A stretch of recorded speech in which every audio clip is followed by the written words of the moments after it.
The cops arrived, their flashlights cutting through the trees as they descended toward the abandoned camp. We watched from a distance, our small circle of lanterns like a fragile barrier against the unknown. 2 hours passed, then the officers left, their patrol car vanishing into the shadows without stopping to speak with us. We waved as they passed, hoping for a sign, a word, anything to ease our fears. But the night gave us nothing, sate did come easily. The kids huddled together, the adults taking turns listening to the quiet, too quiet. Then, somewhere in the early hours, the sound began, coyotes, or at least that's in what we told ourselves. High-pitched yips and eerie howls echoed through the trees, weaving an unsettling melody. The kids stirred but didn't wake, and Lisa and I exchanged uneasy glances. "Just coyotes," she whispered, though her grip on her flashlight betrayed her calm tone. We stayed in our tents, the fabric walls suddenly feeling far too thin, the sounds too close. When dawn finally broke, it brought no relief. Instead, it unveiled a chilling discovery. The ground around our campsite was covered in tracks, not just animal tracks, but human ones. Large, heavy prints from hiking boots circled our tents, as if someone had been walking, watching, and alongside them, dog prints, big ones. My heart pounded as I traced the tracks, my mind racing. The prints were fresh, the edges crisp in the morning light. Whoever or whatever had been here had come in the night, silent and unseen. Lisa and I did need to exchange words. We knew what we had to do. We packed up in record time, the kids groggy and confused as we loaded them into the SUV. Every rustle of leaves, every snap of a twig sent my pulse racing. The road out felt endless, the oppressive silence of the forest stretching on and on. When we finally reached the highway, I exhaled a breath I had realized I was holding even now. The memory lingers, vivid and sharp. The abandoned camp, the silence, the trash. See, all feels like a fragment from a nightmare, too surreal to be real. But it was real, and whatever haunted that riverbank, we were lucky to leave it behind. The state park wasn't exactly remote, but its sprawling wilderness felt worlds away from the nearby city. My friend and I had planned a 3-day hiking trip to escape the noise and stress of urban life. Craving the solitude of nature, that first night we set up camp at a designated hiking site, a spot that was supposed to be inaccessible by vehicle. Save for a fire access road that wound precariously close to the grounds, the campsite was utterly deserted, its isolation both serene and unnervingly quiet. It was just the two of us, our tents, and the dense embrace of the woods. After an exhausting day of trekking, we retreated to our separate tents and quickly succumbed to sleep. The night air was cool and still, the kind of stillness that amplifies every rustle and whisper of the forest. It could have been more than an hour when I was jolted awake by the sharp, insistent bark of a dog. A moment later, the guttural growl of an engine shattered the silence, its rumble growing louder and closer by the second. My heart sank as headlights pierced through the darkness, their blinding beams sweeping across the campsite. I unzipped my tent door just enough to peek out, my pulse quickening. Across the small creek that separated us from the fire road, a ute had come to a stop, its engine idling like a predator waiting to strike. The trucker back was dimly illuminated, revealing the shadowy outline of a dog pacing and whining. Two men were speaking loudly, their voices gruff and laced with profanity. The banging and clanging of metal against metal punctuated their conversation, a discordant soundtrack to this unsettling scene. I ducked back into my tent and whispered to my friend through the thin walls of fabric. Her muffled voice betrayed the same unease I felt. The last thing we wanted was for these strangers to not know we were two women alone in the woods. We decided the safest move was to stay quiet, invisible. Maybe they were just camping, we told ourselves. Maybe they'd have a few beers, let their dog run around, and leave us alone. But then we heard them crossing the creek. The sharp clatter of metal accompanied their footsteps as they moved closer, the dog leading the way. My breath hitched as I heard it sniffing around the outside of my tent, its wet nose audibly pressing against the fabric, every muscle in my body tensed. Would they come over to retrieve it? Would they realize we were here? The clinging and banging resumed, now mere feet away, mixed with splashes of water, scraping, and the occasional muted thud. Their voices were sporadic, disjointed. I caught fragments of their conversation, though much of it was drowned out by the persistent noise. It was disorienting, ominous, amidst a cacophony that seemed to suggest something far more sinister than setting up camp. My imagination ran wild. Were they burying something? Dragging something? My friend and I lay frozen, each minute stretching into an eternity. Then, finally it clicked. Gold. They were panning for gold in the creek. At what must have been close to midnight. The metallic scraping and the splashing suddenly made sense, though it did make the situation any less bizarre or unsettling. Why here? Why now? Why risk tromping through cold water in the dead of night? The tension broke when one of them yelped in pain, swearing loudly. Apparently, someone had injured himself. After a few more grumbled exchanges, the dog was called back. Tools were hastily thrown into the truck, and the engine roared to life once more. Their headlights retreated down the fire access road, leaving us in darkness once again.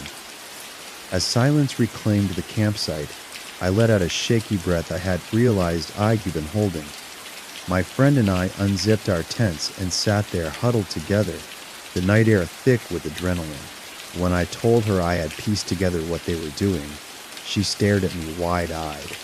She had caught their words over the noise and had spent the entire time convinced they were burying a body. We laughed nervously, the kind of laughter born from relief and disbelief. That night became a story we'd retell time and again, weaving it into our hiking lore. But even now, the memory of those headlights and the dog-bin wet nose against my tent sends a shiver down my spine. Rational explanations aside, there was something deeply unsettling about the whole encounter, a reminder of how vulnerable you can feel in the vast, indifferent wilderness. Here in one of the more unnerving situations I found myself in, and it still gives me chills to think about it. My partner and I were on a workaway trip in Alaska, camping in a remote public use area nestled deep in the Chugach Mountains, about 40 minutes outside Anchorage. The place was starkly beautiful, but eerily isolated. We were about 20 minutes off the highway, down a winding, rough dirt road that hugged the riverbank. No cell service, no easy escape route. The area wasn't entirely abandoned. There were a few scattered campers and some dilapidated, rust-streaked hobboys that looked like they'd been forgotten by time. Some of them had a distinctly sketchy Breaking Bad side, with shattered windows patched up with duct tape and long-dead engines. It felt like one of those places where people disappeared, either by choice or by force.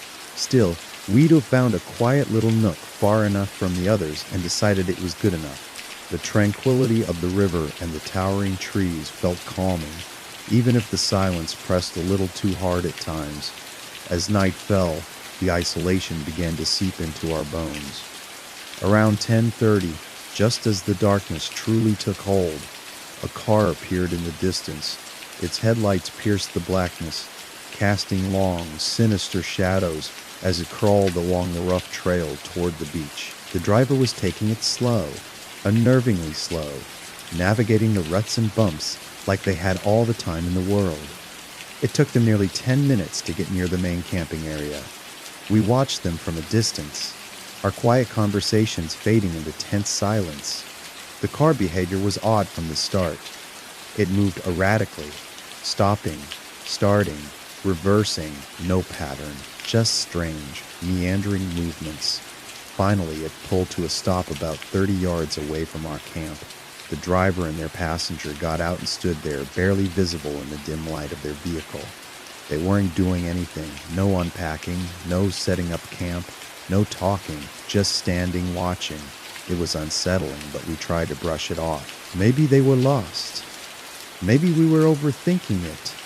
We decided not to let our imaginations run wild, so we climbed into our tent and zipped ourselves in, hoping to let the unease fade into the night.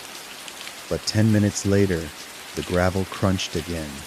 The sound was unmistakable, tires moving, inching closer. Then the car stopped right next to our tent. I mean, right next to it, maybe 5 feet away.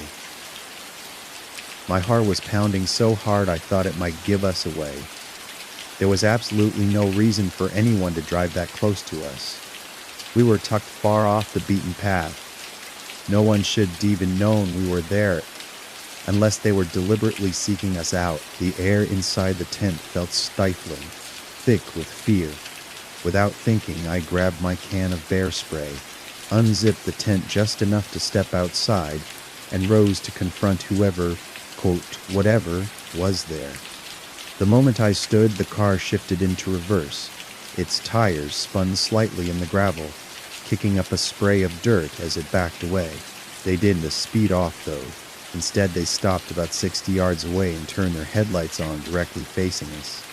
The beams pierced through the trees, illuminating our little campsite like a spotlight. It was nearly midnight now.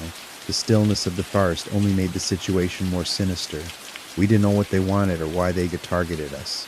They stayed there, engine idling, headlights glaring. Minutes ticked by, each one stretching into an eternity. Then, just as suddenly as they had arrived, they turned around and drove off into the darkness. We did wait to see if they would come back. Fear gnawed at us, primal and undeniable. We packed up our tent in record time, fumbling in the dark, our hands shaking with every movement. Within minutes, we were in our car and speeding down that same rough road, putting as much distance between us and that place as possible. To this day, I don't know what their intentions were, and frankly, I don't want to, but it solidified something a Jew always suspected. The most dangerous thing you can encounter in the wild isn't a bear or a wolf. Often people are scared about wildlife on adventures, but by and large, other humans are the most potentially dangerous thing you could encounter. Many years ago, I went camping near Saguache, Colorado with my ex-husband, his mother, and an old family friend. It was supposed to be a simple getaway, the chance to unwind, hike, and soak in the rugged beauty of the Colorado wilderness. The day had been warm, and as evening settled in, we searched for a secluded spot to pitch our tents. After some time exploring, my ex spotted an area that seemed perfect. It was tucked away, bordered by strange rock formations that jutted out of the earth like forgotten monuments. The place was eerily quiet, the kind of quiet that makes you instinctively lower your voice. The air carried a faint metallic tang I couldn't quite place. As we unloaded our gear, I noticed the scattered remnants of someone else's stay. A few half-eaten hot dogs lay sprawled on the ground, their edges curled and crusted. Nearby, a fancy leather gun holster rested against a rock, looking oddly out of place, as though someone had left in a hurry. A dog collar lay half-buried in the dirt, its once bright tag dulled with grime. The unease prickled at the edges of my mind, but no one else seemed overly concerned. My ex brushed it off as the detritus of careless campers, and I didn't want to seem paranoid, so I kept my unease to myself. Still, a strange chill lingered that night. None of us slept well. The atmosphere was heavy, oppressive, as if the very earth held its breath. Every rustle of the wind through the sparse trees seemed amplified, every distant cry of an animal unnervingly sharp. By morning, it was clear that I was the only one unsettled. My ex and mom admitted to having bad dreams, and even our family friend, who was usually unfazed by anything, seemed eager to pack up and move on. Without much discussion, we broke camp early and drove a few miles deeper into the wilderness, settling on a spot about 10 miles away for our second night. This new site felt different, calmer, more open, and though I could shake the residual unease, the tension from the first night began to fade. On the third day, we packed up our gear and started the drive back to civilization. The drive was uneventful at first, the kind of quiet journey where your thoughts wander. But as we rounded a bend on the narrow highway, we were met with an unexpected sight. A line of cars stretching ahead, their brake lights glowing like embers in the crisp morning air. The traffic crawl felt surreal, and when we finally approached the source of the holdup, my stomach tightened. There were law enforcement vehicles everywhere, police cars, park ranger trucks, even a CBI, Colorado Bureau of Investigation vehicle. The scene was chaotic yet methodical, officers moving with a grim purpose. A uniformed ranger waved us over, and my heart pounded as we pulled to the side of the road. The ranger's questions were direct but polite. Were we local? Where had we camped? Had we noticed anything unusual? We told them about the strange campsite we had stayed at our first night. The scattered hot dogs, the holster, the dog collar. The ranger's expression didn't change, but I thought I saw a flicker of something in his eyes. Recognition, maybe. He nodded, thanked us, and waved us on. The rest of the drive back was heavy with silence. None of us spoke about what had just happened, though I think we were all turning it over in our minds, trying to piece it together. Weeks later, the answers came in the form of a news article. I remember sitting at the kitchen table, the coffee in my mug growing cold as I read. The story was horrific. A woman's body had been found in the area where we camped that first night. She'd been murdered and her remains burned in an oil drum, left in that quiet, secluded corner of the wilderness. The investigation revealed it to be a targeted crime, not some random act of violence, but that knowledge brought little comfort. The memory of that trip has stayed with me, haunting in its ambiguity. We had been so close enough to touch the edges of something unspeakable. The thought still sends shivers down my spine. I haven't been able to bring myself to camp in that area again. Therein, something about the weight of knowing what happened there, about the way the wilderness can keep its secrets until it does not, that keeps me away.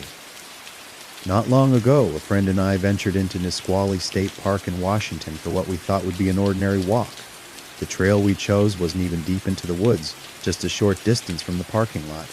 It was a bright, crisp day with sunlight filtering through the towering trees. Everything felt calm until it did. Change was subtle at first, like a faint hum in the back of my mind. The air itself seemed to shift, growing heavier, almost thick, as if it were charged with something unseen. An unshakable energy pressed down on us. Electric is the only word that comes close. My forehead tingled, a strange, prickling sensation that made me stop mid-stride. I turned to my friend, intending to say something, but before I could, he raised his arm silently. His skin was dotted with goosebumps. "Do you feel that?"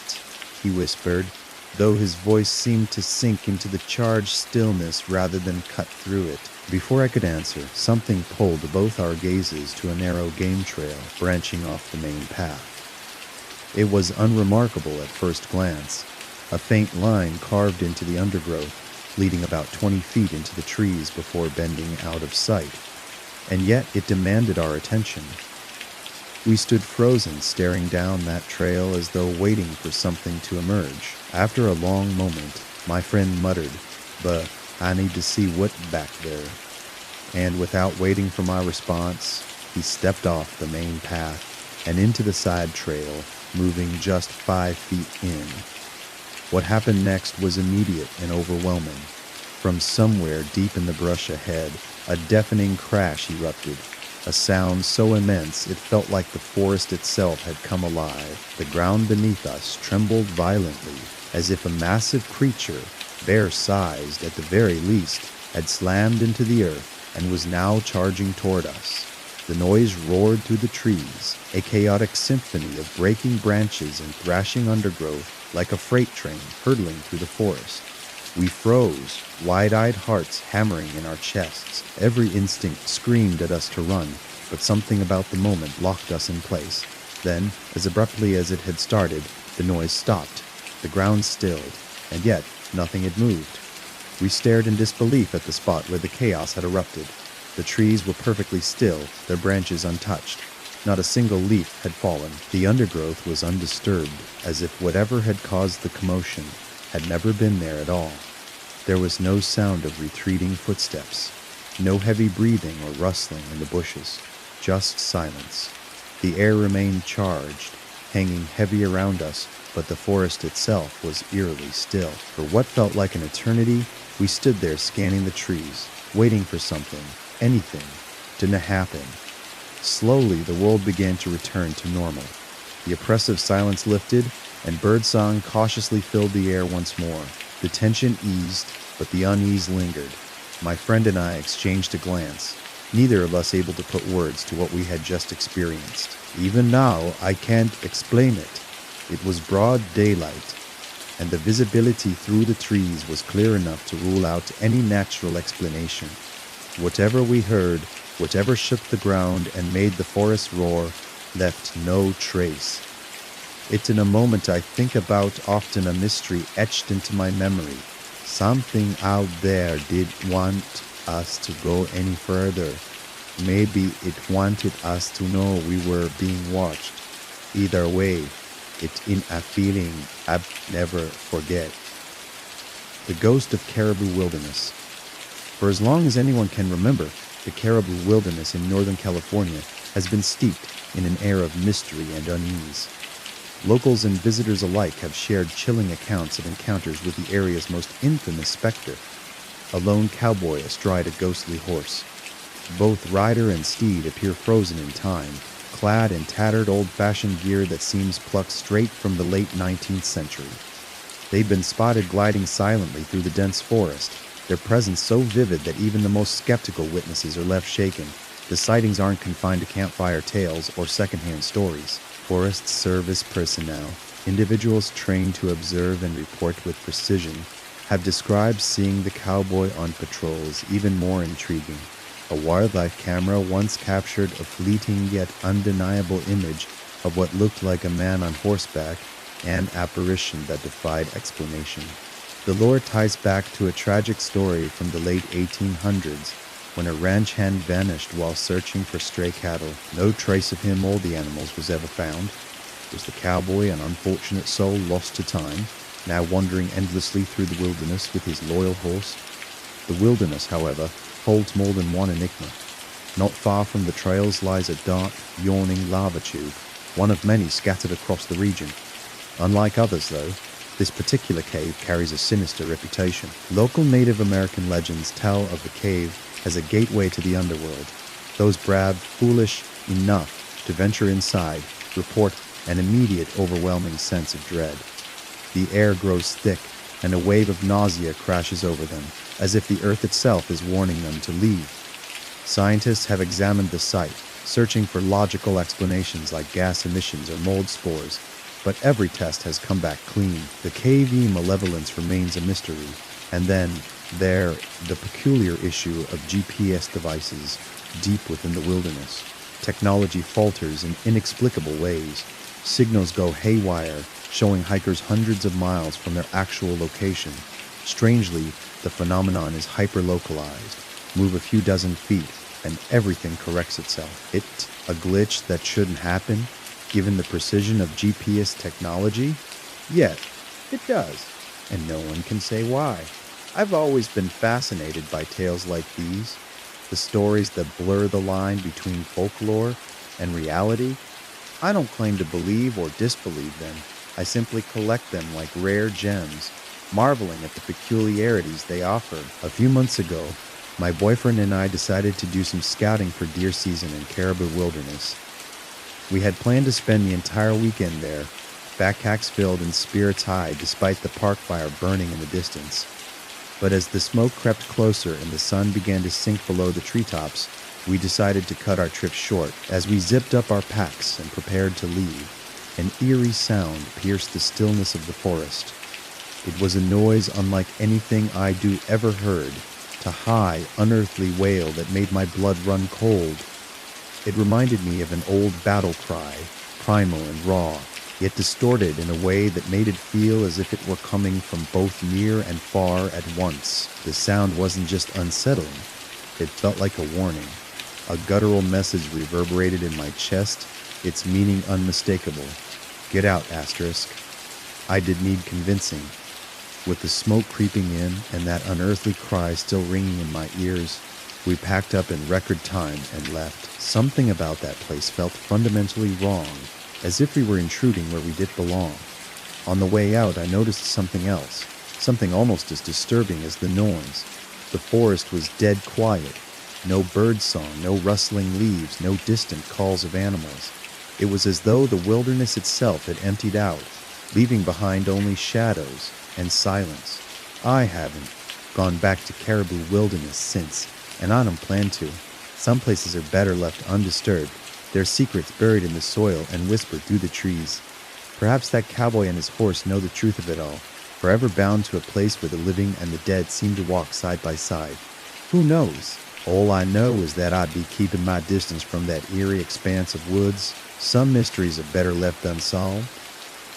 The wilderness holds a kind of mystery that then both enchanting and deeply unsettling. For my family, the Olympic National Forest has always been a place of familiarity. We lived in the area for over 40 years, hiking its trails and camping beneath its towering trees, but my mom's experience one night while traveling alone to California shattered that sense of familiarity. She decided to stop and hike part of the forest trail on her journey south. The forest was serene during the day, the kind of quiet only a place untouched by human hands can offer. She set up camp, feeling at peace with the world. But when the night came, peace turned to something else entirely. She woke suddenly in the dead of night. There were no sounds of her own stirring to wake her, just the weight of an oppressive silence pierced by faint noises that seemed to come from nowhere and everywhere at once. Low, guttural sounds echoed through the trees, deep and rhythmic, almost like breathing.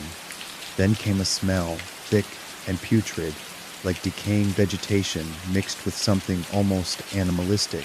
Later, when she described it to me, she said it was unlike anything she'd ever heard or smelled before. The sounds had a primal quality, something raw and wild.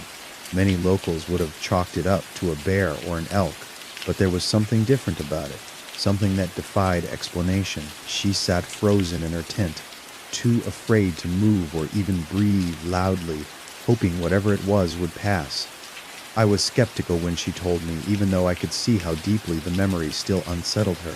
I've spent countless nights in those same woods, heard coyotes, owls, even the occasional mountain lion in the distance, and none of it had ever given me that feeling she described.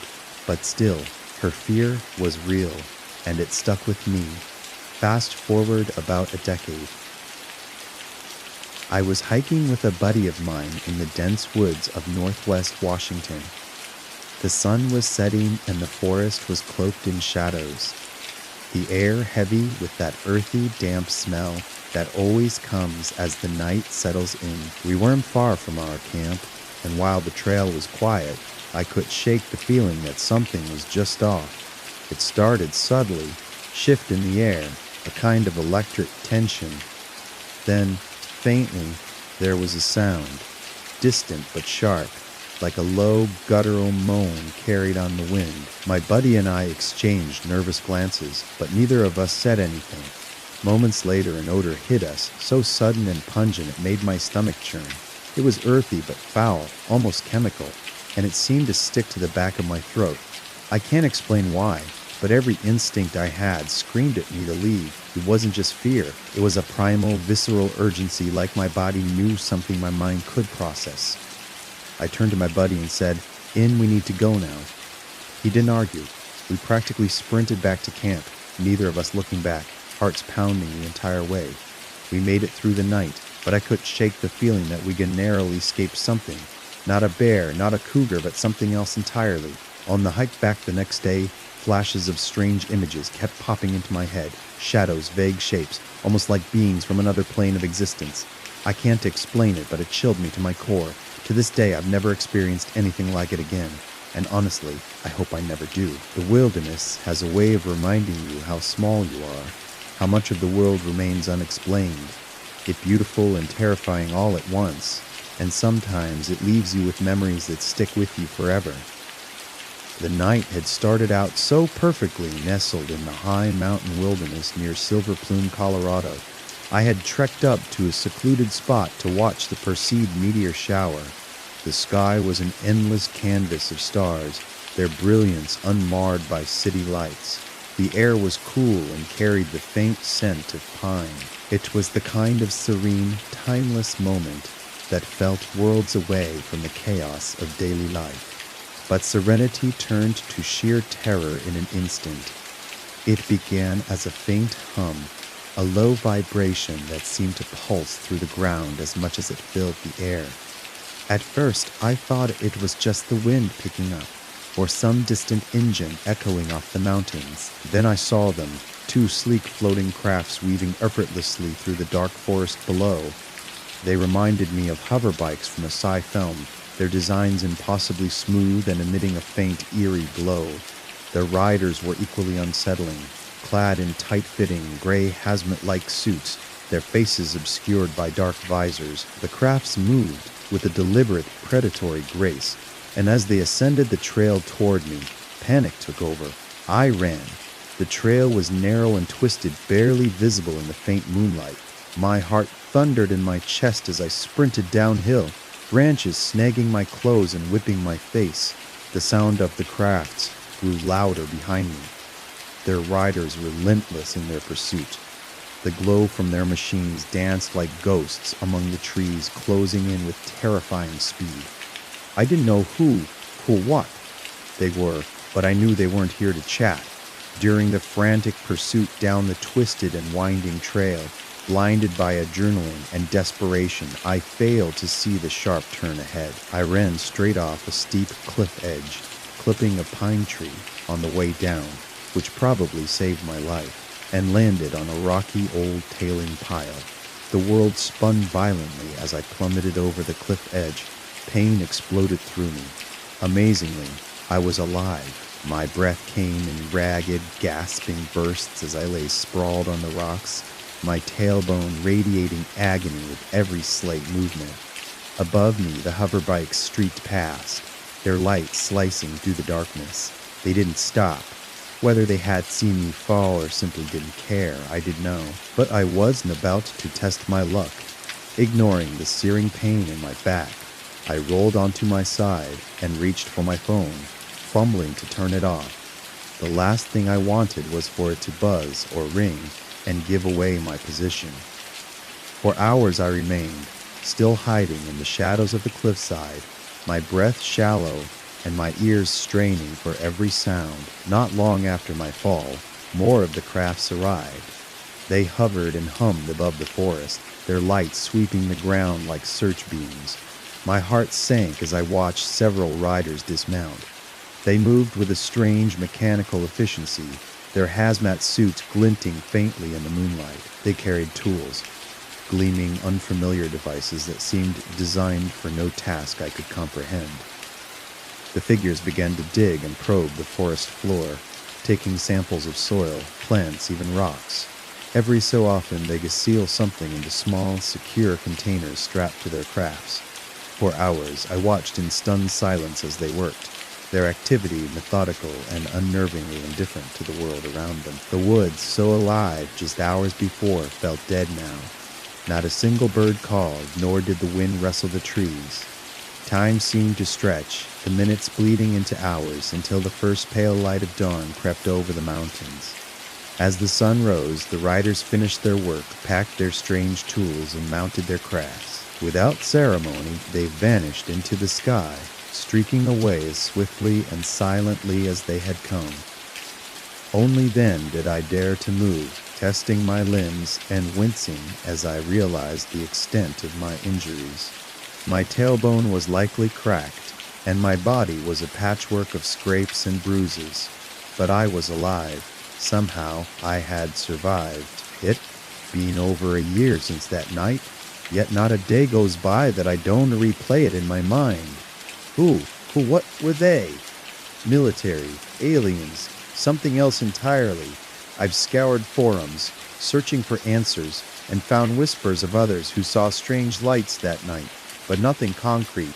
The not knowing is the worst part. I can't help but wonder what would have happened if they caught me, what they were searching for, and why the fear still lingers, creeping into my thoughts when I least expect it. That night didn't just change my view of the world, 'tis shattered it. If anyone has experienced anything like this, I'd you like to hear your story. Maybe together we can piece together some of this terrifying puzzle. At 16, I decided to go solo camping trip with only our family dog for company. Nestled deep within a secluded patch of land my family owned in northern Michigan. The night stretched on, still and dark, with nothing but the whispers of leaves and the occasional rustle in the underbrush to remind me how alone I truly was. My companion was our dog, a chow, black lab mix with the build of a tank and the heart of a teddy bear. His usual demeanor was calm, almost lazy, to stark contrast to what I woke to that second night. The chill of the air had long settled into the fabric of the tent when a low, guttural sound dragged me from my sleep. My heart raced as I realized it was the wind, nor the groan of some distant tree. It was my dog. He stood rigid in the middle of the tent, his massive frame casting strange, shifting shadows against the nylon walls as the dim light of the moon filtered through. His teeth were bared sharp and gleaming in the faint glow, and the fur along his neck and spine bristled like static-charged needles. The growl that rumbled from his chest wasn't the deep, familiar sound I'd heard when he played tug-of-war. This was different, lower, sharper, almost otherworldly. He wasn't looking at me. His eyes darted, following something outside the tent as if tracking a slow, deliberate movement. My breath caught as I strained my ears, and then I heard it. Footsteps. They weren't human. Too light, too rhythmic, as if something padded on soft, careful feet. Accompanying them was a strange, wet sound, sniffing, or perhaps labored breathing, like something alive and just out of sight. My dog moved, pivoting in a slow, deliberate circle, his every muscle coiled like a spring. The growl shifted with him, a vibrating warning that sent a chill down my spine. Whatever it was circling us. I fumbled for my flashlight, my hands trembling and my pulse pounding in my ears. The seconds felt eternal as I lay frozen, caught between the fear of being discovered and the desperate need to see what was out there. My dog, now facing the tentai entrance, stopped moving. He was a living wall, staring at the flap as though daring whatever lurked outside to try him. And then, just as suddenly as it began, it stopped. The growling ebbed, replaced by the sound of his heavy breathing. Slowly his fur began to settle, the bristling tension fading from his body. He lowered himself to the ground beside me, still alert, his eyes never leaving the tensions. Either of us moved for the rest of the night. Sleep was an impossible luxury. Instead, we lay there staring at that thin, flimsy barrier between us and whatever prowled outside. The hours dragged on, and the silence of the forest became as oppressive as the sound of those unseen footsteps had been.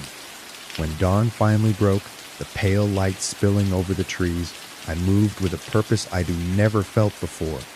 Packing up my camp was a blur, every sound from the surrounding woods sending jolts of adrenaline through me. My dog stayed by my side, his once playful demeanor replaced with a watchfulness he'd never seen before.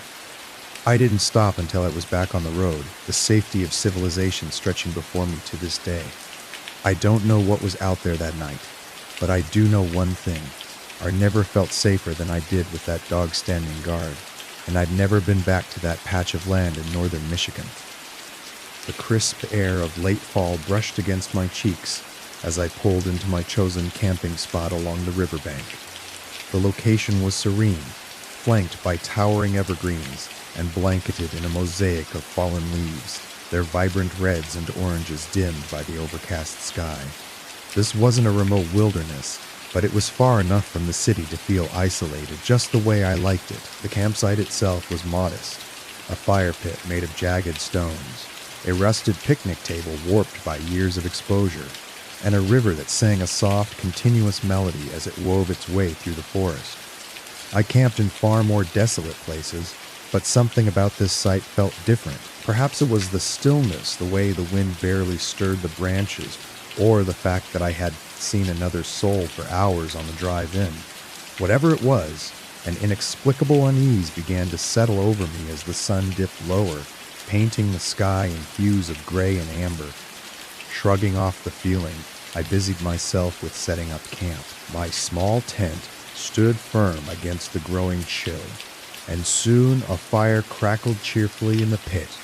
The warmth of the flames eased my tension, but only slightly. I tried to tell myself that the creeping unease was just my mind playing tricks. Maybe the shifting season, the solitude, or even the dense forest crowding in around me. Yet, as darkness fell and the trees became nothing more than shadowy silhouettes, the sensation only grew stronger. I decided to turn in early. The fire had burned down to glowing embers, and the stillness of the forest felt oppressive. Even the occasional rustle of leaves or distant snap of a branch made my pulse quicken. As I settled into my sleeping bag, I turned on a podcast to drown out the silence, letting the familiar voices of storytellers fill the void. The glow of my speaker was a small comfort in the pitch-black tent, and eventually I drifted into an uneasy sleep. The night was restless. Dreams of indistinct figures lurking just beyond the firelight haunted me, their outlines blurred but their presence undeniable. I woke several times, heart pounding, unsure if the sound I just heard was real or imagined. Each time I told myself it was nothing, the wind, an animal, maybe even my own imagination, though the pit in my stomach never fully subsided.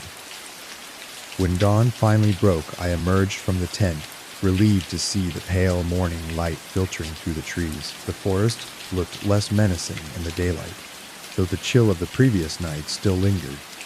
I busied myself with making coffee, the familiar ritual soothing my nerves. As I reached for my stove, my hand froze midair. There, on the worn wooden surface of the picnic table, sat a hat. It was an old, weathered thing, its brim frayed and dotted with dirt. My heart sank as I stared at it. I knew with absolute certainty it had been there the day before. R.D. placed my stove in the exact same spot and had left nothing behind when I packed up for the night. My mind raced as I tried to make sense of it. Someone had been here while I slept. Someone had come into my camp and left this behind.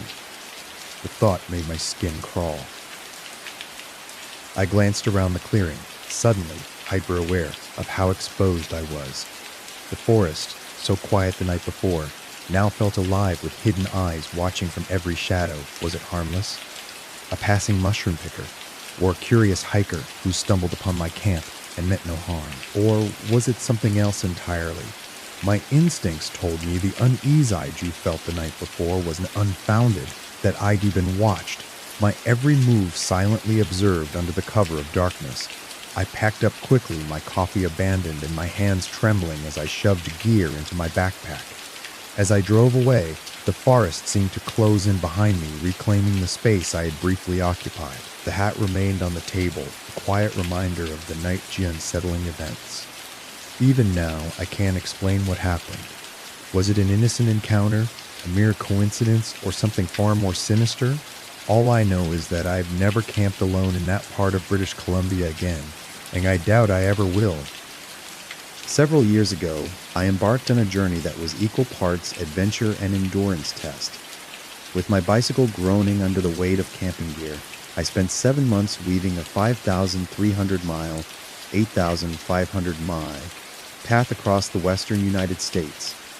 It was a solitary quest through sprawling forests, barren deserts, and rugged mountain ranges. Most nights, I opted for the kind of camping they call wild, tucking myself into hidden corners of the wilderness where people would find me, and if they did, they probably would care.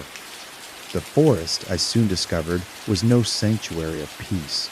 It was alive in ways both invigorating and unsettling. Crickets and toads formed a nightly orchestra that became the comforting background noise of my life. Distant coyotes yipped and howled, a reminder of the wildness just beyond my tent walls. One magical evening, I fell asleep to a duet of owls hooting back and forth above my camp. Even the faintest breeze would stir whispers from the trees. For weeks, this symphony of life became a balm, a reminder that I was not alone out there, but the forest has another side. It was just over a month into my trip when I found myself deep in the remote heart of western Montana. That day I pedaled along roads so empty they felt forgotten by time, surrounded by vast, unbroken wilderness. By dusk, I chose a secluded spot to set up camp. I followed my usual routine, pitching my tent, eating a simple dinner, jotting down the day-er events in my journal, and poring over maps for the days ahead. By then, my body had synced with the rhythms of nature, and I was ready for sleep not long after the sun disappeared. As I lay there, the first thing I noticed was the silence, not the quiet of a calm night, but an eerie, absolute absence of sound. No crickets, no toads, not a single owl hoot or leaf whispering in the breeze. It felt unnatural, as if the entire forest were holding its breath. The silence was so profound it was deafening, pressing in on me from all sides. It was as though the forest itself had gone into hiding, fleeing some unseen threat. When a twig snapped in the distance, the sound was sharp and jarring, like a gunshot cutting through the quiet. Every little noise after that, the faint rustle of something moving, or the occasional crack of a branch, felt amplified, electric with tension. My heart raced, my mind conjuring images of predators stalking the still night. I slept poorly, every fiber of my being tuned to the oppressive stillness. It was only with the first tentative notes of a bird's morning song that I felt an overwhelming wave of relief. Whatever had gripped the forest had passed. That night was unnerving, but it was the most dangerous moment of my journey. No, that came about a month later in the thick woods of southern Washington. I was heading toward Portland, Oregon, and again I was wild camping, nestled in the trees away from prying eyes.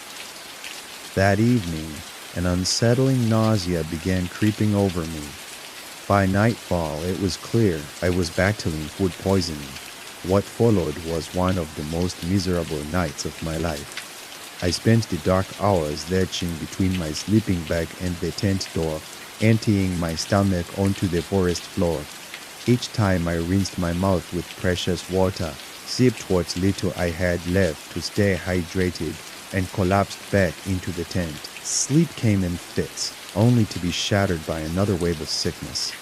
My energy drained, I could barely move, let alone think about cycling by 4 a.m. I knew I had no choice. My water was gone, and waiting wasn't an option. I studied my map with a groggy, fevered mind. The nearest town was 30 miles, 50 kilometers, away, a distance that felt impossible in my condition. When the rain started at dawn, I huddled in the tent, letting it pass before breaking camp. I trudged back to the road and mounted my bike, only to discover a flat tire. My hands shook as I fumbled with tools, every movement an effort. By the time the tire was fixed, the rain had returned. Cold, wet, and utterly depleted, I began pedaling. Each push of the pedals felt monumental, as though I were moving through molasses. Hunger gnawed at me, but my stomach rebelled at the thought of food. My body was screaming for rest, for warmth, for anything but this relentless forward motion. Still, I pressed on, mile by agonizing mile.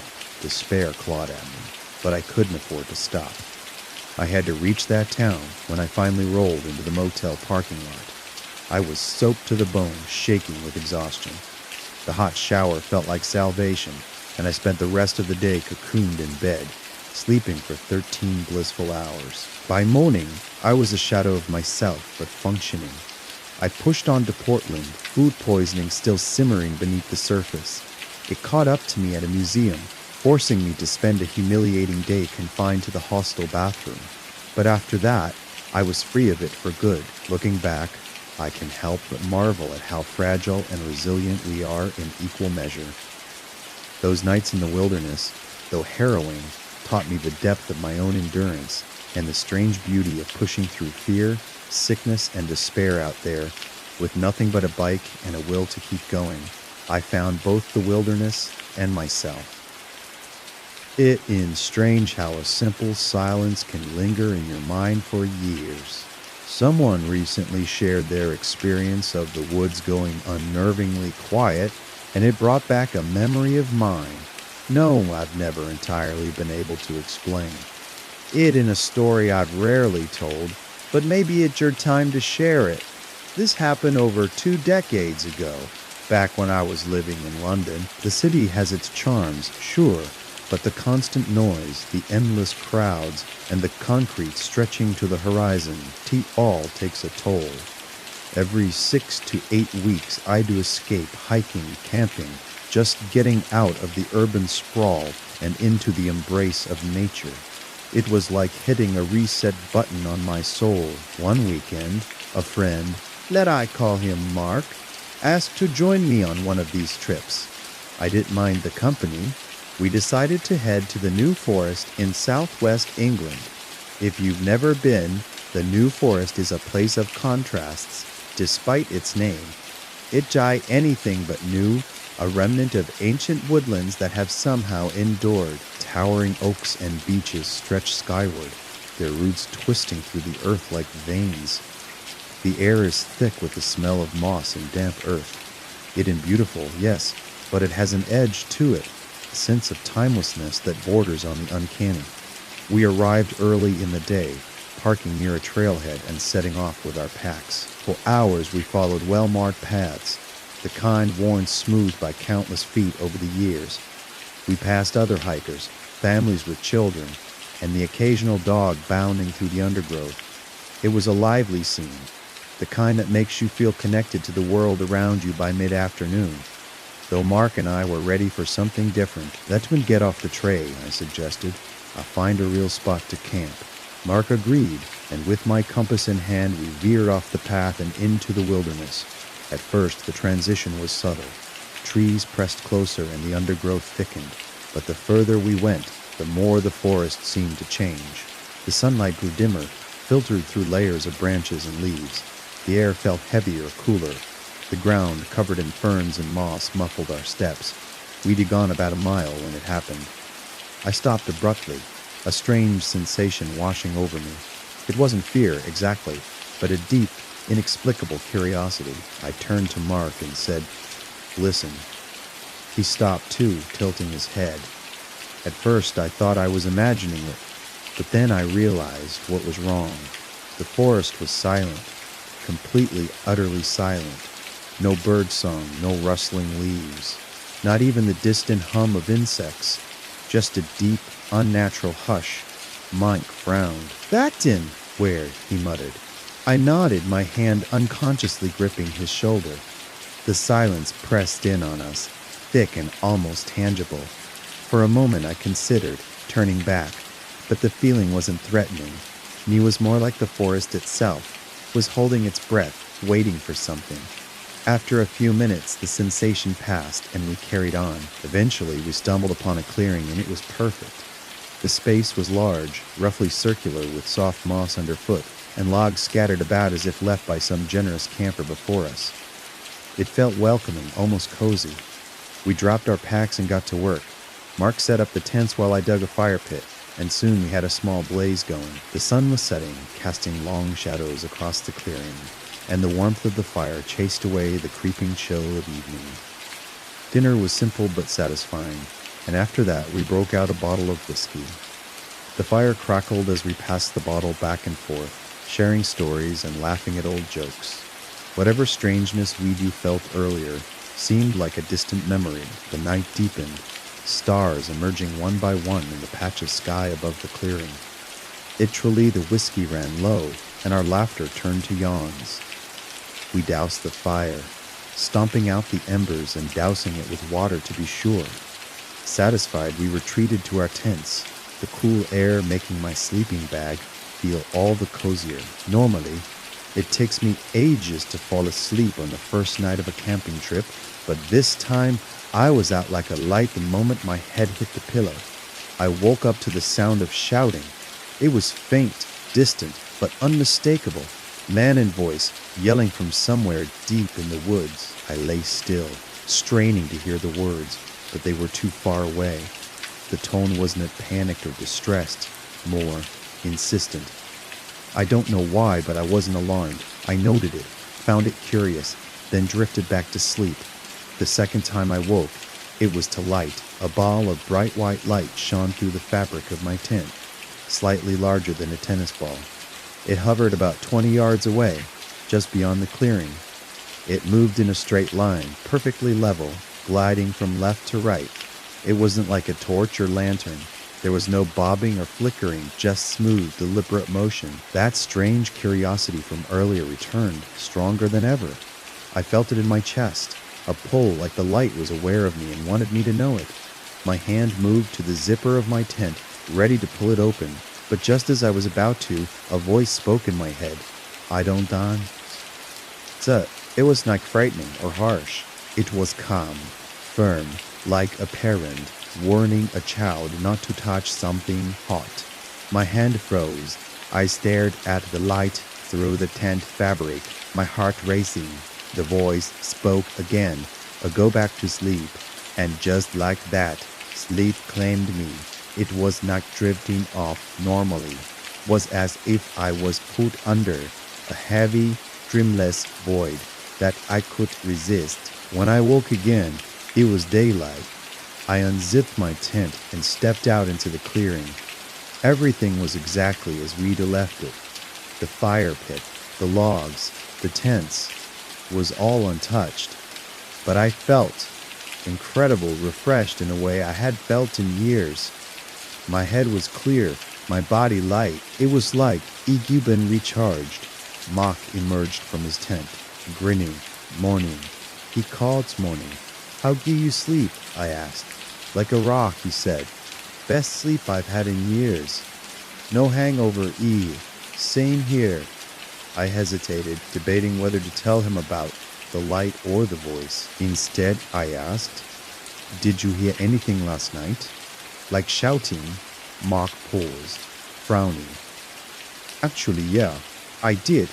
I thought I was imagining it, though it was coming from over there. He gestured to the woods beyond my tent. I pointed in the opposite direction. I heard it over there. We stared at each other for a moment, but neither of us had an explanation. I wanted to ask if he'd seen the light, but something stopped me. It felt private, somehow. By lunchtime, we were back at the car, the events of the night already fading into memory, but even now, years later, I can't stop thinking about it. The silence, the light, the voice, whatever happened that night, it didn't feel malevolent. If anything, it felt curious, like it was watching, waiting, and sometimes I still wonder what would have happened if I'd unzipped that tent. The deep quiet of the night wrapped around us as we slept, the thin walls of the tent doing little to shield us from the vast wilderness outside. The air was still, the kind of stillness that feels both calming and unnerving, with the faint rustle of leaves and the occasional chirp of crickets serving as the only reminders that the forest was alive. My family and I had tucked ourselves into the warmth of our sleeping bags, the flicker of the campfire hours behind us, leaving only the soft glow of the moon filtering through the tent fabric at some point in the depths of my sleep. I began to dream. It was one of those indistinct dreams, the kind you can never fully recall after waking. But as I drifted deeper into it, something began to shift. I became aware of voices, familiar voices, calling to me from a distance. It was subtle at first, almost blending into the dream, but then it grew sharper, more insistent. They were my family voices, each one of them calling my name, their tone urgent, as though something terrible had happened. A jolt of instinct rippled through me, dragging me toward consciousness. They needed me. Asterisk, asterisk. That singular thought gripped me like a vice, pulling me out of the haze of sleep. As I hovered in that disorienting space between dream and waking, the voices became clearer, sharper, more real. Come here, one voice pleaded. Help us, another called. It wasn't a dream anymore. My eyes fluttered open, my body heavy with grogginess. The faint, desperate echoes still filled the air, coming from just outside the tent. For a moment I lay there, frozen, my mind struggling to piece together reality from the fragments of sleep. Then, with a deep breath, I sat up, my eyes darting around the shadowy interior of the tent. What I saw stopped me cold. There they were, my family, exactly where they had been when we had drifted off hours earlier. My partner and the kids were sound asleep, their breaths steady and rhythmic, a stark contrast to the frantic voices, still calling to me from the distance. My heart thudded hard against my ribs as confusion took root. How could they be asleep if they were also out there crying for help? The voices, though faint, sounded so real, so close. I strained to pinpoint their direction, but they seemed to drift, their urgency warping into something else entirely, something hollow and echoing, as though carried on a breeze that didn't exist. A sickening realization crept over me. They were my family. Asterisk, asterisk, they could be. My family was right here, sleeping peacefully, their breaths soft and even in the stillness of the tent. Whatever was out there, it was them. The air around me seemed to grow heavier, charged with something unseen. The voices changed then, becoming disjointed, as if they were swirling around us, slipping through the trees and circling the campsite. My ears strained against the silence, but there was something missing, something even more unnerving than the voices themselves. The forest had gone quiet, unnaturally so. The constant background hum of insects, the occasional hoot of an owl, the distant croak of frogs, all of it was gone. It was as if the woods were holding their breath, waiting. My pulse roared in my ears as the voices began to fade, dissolving into the oppressive stillness. I sat there, paralyzed, listening to the eerie silence. For what felt like an eternity, I stayed like that, my senses on high alert, my body tense and ready to react to something. But nothing came. Slowly, imperceptibly, the natural sounds of the night began to return. First, the faint chirp of a cricket, then the rustle of leaves, and finally, the full symphony of the nocturnal forest. Whatever had been out there was gone, or maybe it had never been there at all, but the lingering unease would leave me. I lay back down, staring at the ceiling of the tent, every muscle in my body taut, and my ears tuned to the slightest sound. Sleep felt like an impossibility, my mind racing with every logical and illogical explanation I could muster. It wasn't until the first pale light of dawn began to filter through the trees that my body finally began to relax. The voices had not returned, and the light brought a semblance of safety. We packed up that morning, the memory of the night weighing heavily on me. Though I did speak of it then, it felt too raw, too unreal to put into words. But as the miles stretched between us and that campsite, one thing became certain in my mind. We would never camp there again, not ever. Whatever had called to me that night, whatever had stolen the voices of my family, it could stay there, in those woods, forever. And I pray it never finds its way out. The Superstition Mountains always had an air of mystery about them, but that evening they felt alive with something I couldn't explain. I had decided to hike solo, as I often did, aiming to catch the sunset near Weaver Needle, T vantage point famous for its breathtaking views. The trail was rugged, winding through dense desert brush, with the sun casting long golden shadows over the craggy peaks. As I ascended, I passed a young couple heading down. They seemed cheerful but eager to leave, exchanging a quick smile and a polite nod with me, before disappearing down the trail. Soon I reached the viewpoint, the highest point before the descent. I stood there for a while, soaking in the golden hour as the sun dipped lower, painting the jagged rocks in fiery hues. For a moment, it felt like I had the world to myself. Then, it hit me. I did have the world to myself. There was no one else at the top. The solitude didn't bother me at first. In fact, it was kind of nice. But as the sun slipped closer to the horizon, I decided it was time to start heading down. I timed it perfectly, poor, so I thought, starting my descent with about 30 to 45 minutes of daylight left. The trail was familiar enough, and I felt confident navigating it even as the shadows grew longer, halfway down, I stopped to take another photo. The light was perfect, casting an otherworldly glow over the desert landscape. I fiddled with my phone, checking the picture he'd just taken, trying to capture every detail of the scene. That then when I noticed its silence at first. It was subtle, like the world had turned down its volume. But then it hit me like a weight. The chirping of crickets, the buzz of cicadas, even the distant rustle of leaves in the breeze. Daggone, dead silence. It wasn't just quiet. It was unnatural, oppressive. My breath caught in my throat as a chill ran up my arms and neck. Raising goosebumps, I turned around instinctively, a deep unease settling in my chest. The sense of being watched was overwhelming, like 1,000 invisible eyes were fixed on me. My head snapped from side to side, scanning the brush and rocks behind me, but nothing moved. Yet the feeling didn't fade, grew stronger, heavier, almost tangible. I could shake the thought that something was there, hidden just out of sight, waiting. I didn't linger long. My instincts screamed at me to move, and I listened. I took off down the trail, quickening my pace. My heart pounded, not just from the effort, but from the unshakable sensation that I was being followed. Every shadow seemed to shift. Every boulder seemed to hide something lurking just beyond my sight. My only thought was to put as much distance between me and whatever it was. Somewhere along the descent, I passed that same young couple I'd seen earlier. They looked startled to see me moving so fast, their laughter trailing off as they realized I was just in a hurry. I was running. Without a word, they turned and started jogging too, matching my pace. None of us spoke, but the unspoken understanding was clear. Something was wrong. By the time we reached the base of the trail, the tension began to ease, though the silence in the mountains still clung to me like a shadow.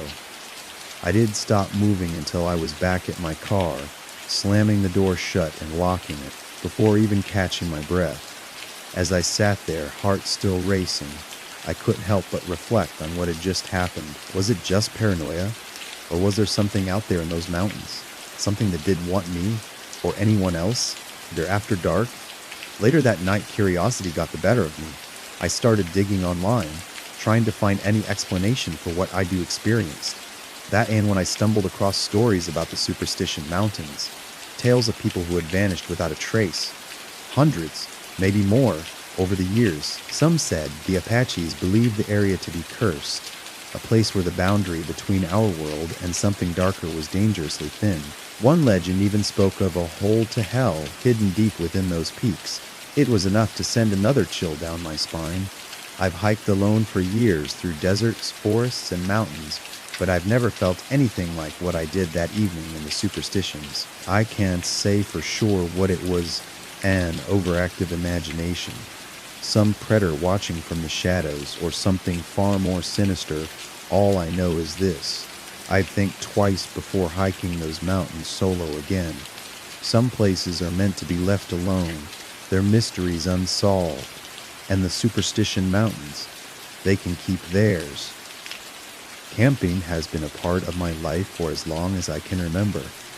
As a little girl, I spent countless summers with my grandpa, a rancher in Utah. Together, we herd cattle up the mountains, riding horseback through rugged trails and under endless skies. Those experiences shaped me, made me feel at home in the wilderness, confident in the quiet solitude that so many find daunting. So, when a friend of mine, someone who had never camped a day in her life, asked me to take her out for a girls-only camping trip, I did hesitate. Of course, I said yes. I was thrilled to introduce her to the freedom and beauty of the outdoors. She, on the other hand, was a bundle of nerves. Her excitement was laced with uncertainty, but I reassured her. "You love it," I promised.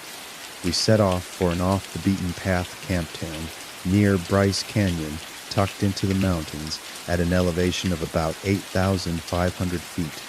The spot was remote, peaceful, and perfect for someone's first camping experience. The first night went smoothly, just the sound of the wind through the trees and the crackling of our campfire.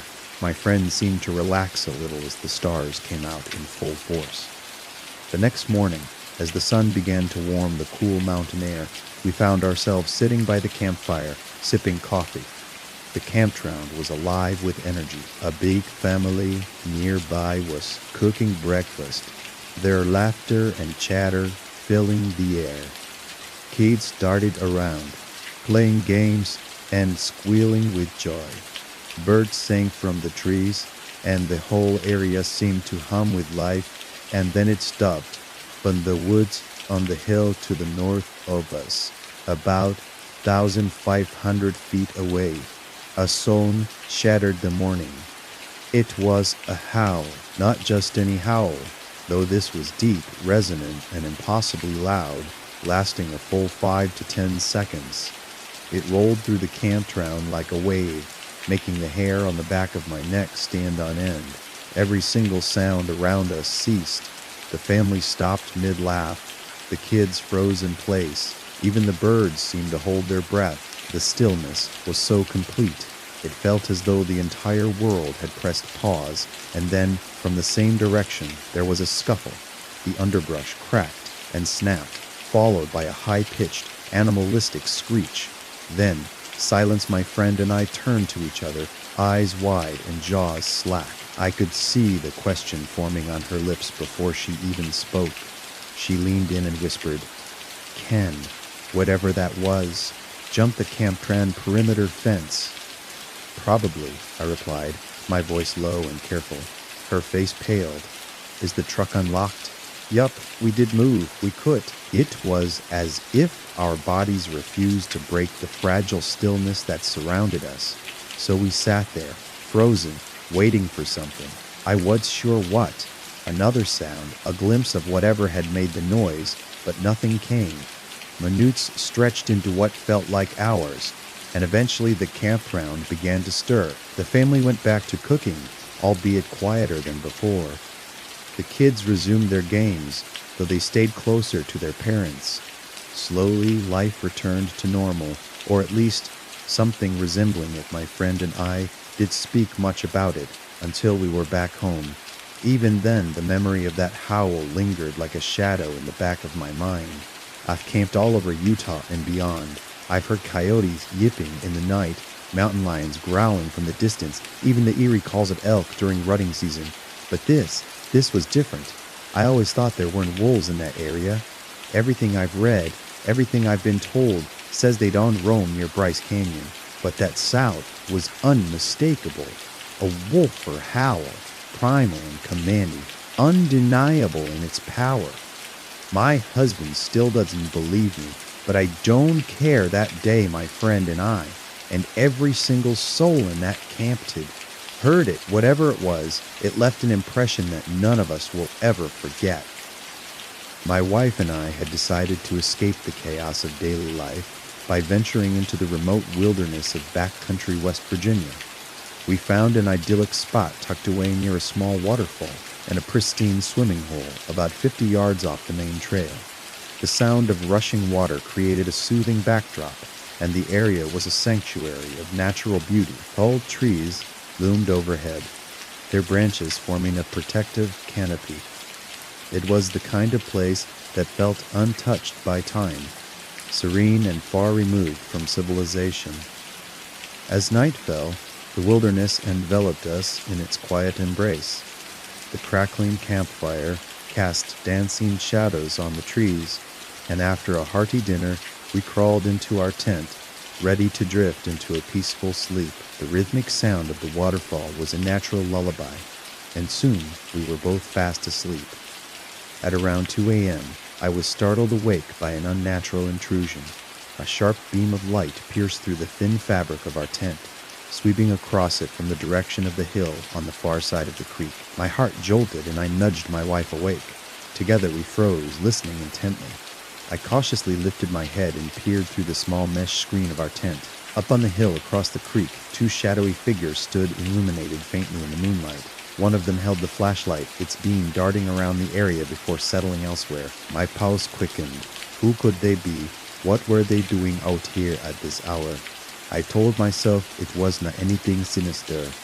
Perhaps just some fellow hikers who had wandered off trail for a late-night bathroom break. Clinging to that explanation, I lay back down and whispered reassurances to my wife. But even as I tried to convince myself, the unsettling image of those figures lingered in my mind. After several tense minutes, the silence returned, save for the waterfall a steady cadence. I closed my eyes, hoping to salvage some sleep. 15 minutes later, my fragile sense of calm shattered. The flashlight beam returned, this time more aggressive, slicing through the darkness and landing squarely on our tent. My stomach churned as I quickly sat up and looked out through the screen. The light wasn't coming from the hill anymore. It was closer, much closer this time.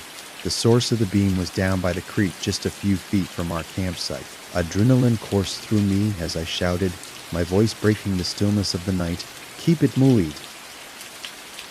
For a moment, the beam lingered, as if the person or people were debating their next move. Then, without a word, the light shifted. I watched as the figures retreated, their movements deliberate but unhurried, back up the hill and into the shadowy forest beyond. My wife and I sat in silence, ears straining to catch any hint of further activity. Every rustle of leaves, every crack of a branch sent a fresh wave of anxiety through us. We stayed awake, alert and on edge for the rest of the night, the warm glow of our once comforting campfire now extinguished and replaced by a chilling sense of vulnerability. When dawn finally broke, the golden rays of sunlight brought some measure of relief. The creek shimmered innocently in the morning light, as if the unsettling events of the night before had been nothing more than a bad dream. We packed up our gear in a hurry, eager to put distance between ourselves and that eerie campsite. Later, as we reached the end of the trail, exhaustion finally hit me, and I found myself needing a nap. But even in the safety of daylight, the memory of those figures and the flashlight moonbeam haunted me. The wilderness is beautiful, but it has its shadows. Stay safe out there, friends. You never know who or what might be watching. It was a humid night, the kind that makes the air cling to your skin like an unwelcome guest. I was camping on the family property, a sprawling, untamed patch of land dotted with old trees and forgotten relics of farm equipment. It was supposed to be a quick overnight trip to test some new camping gear, but things had already gone downhill. My sleeping bag was a disaster, offering all the comfort of a wet paper towel.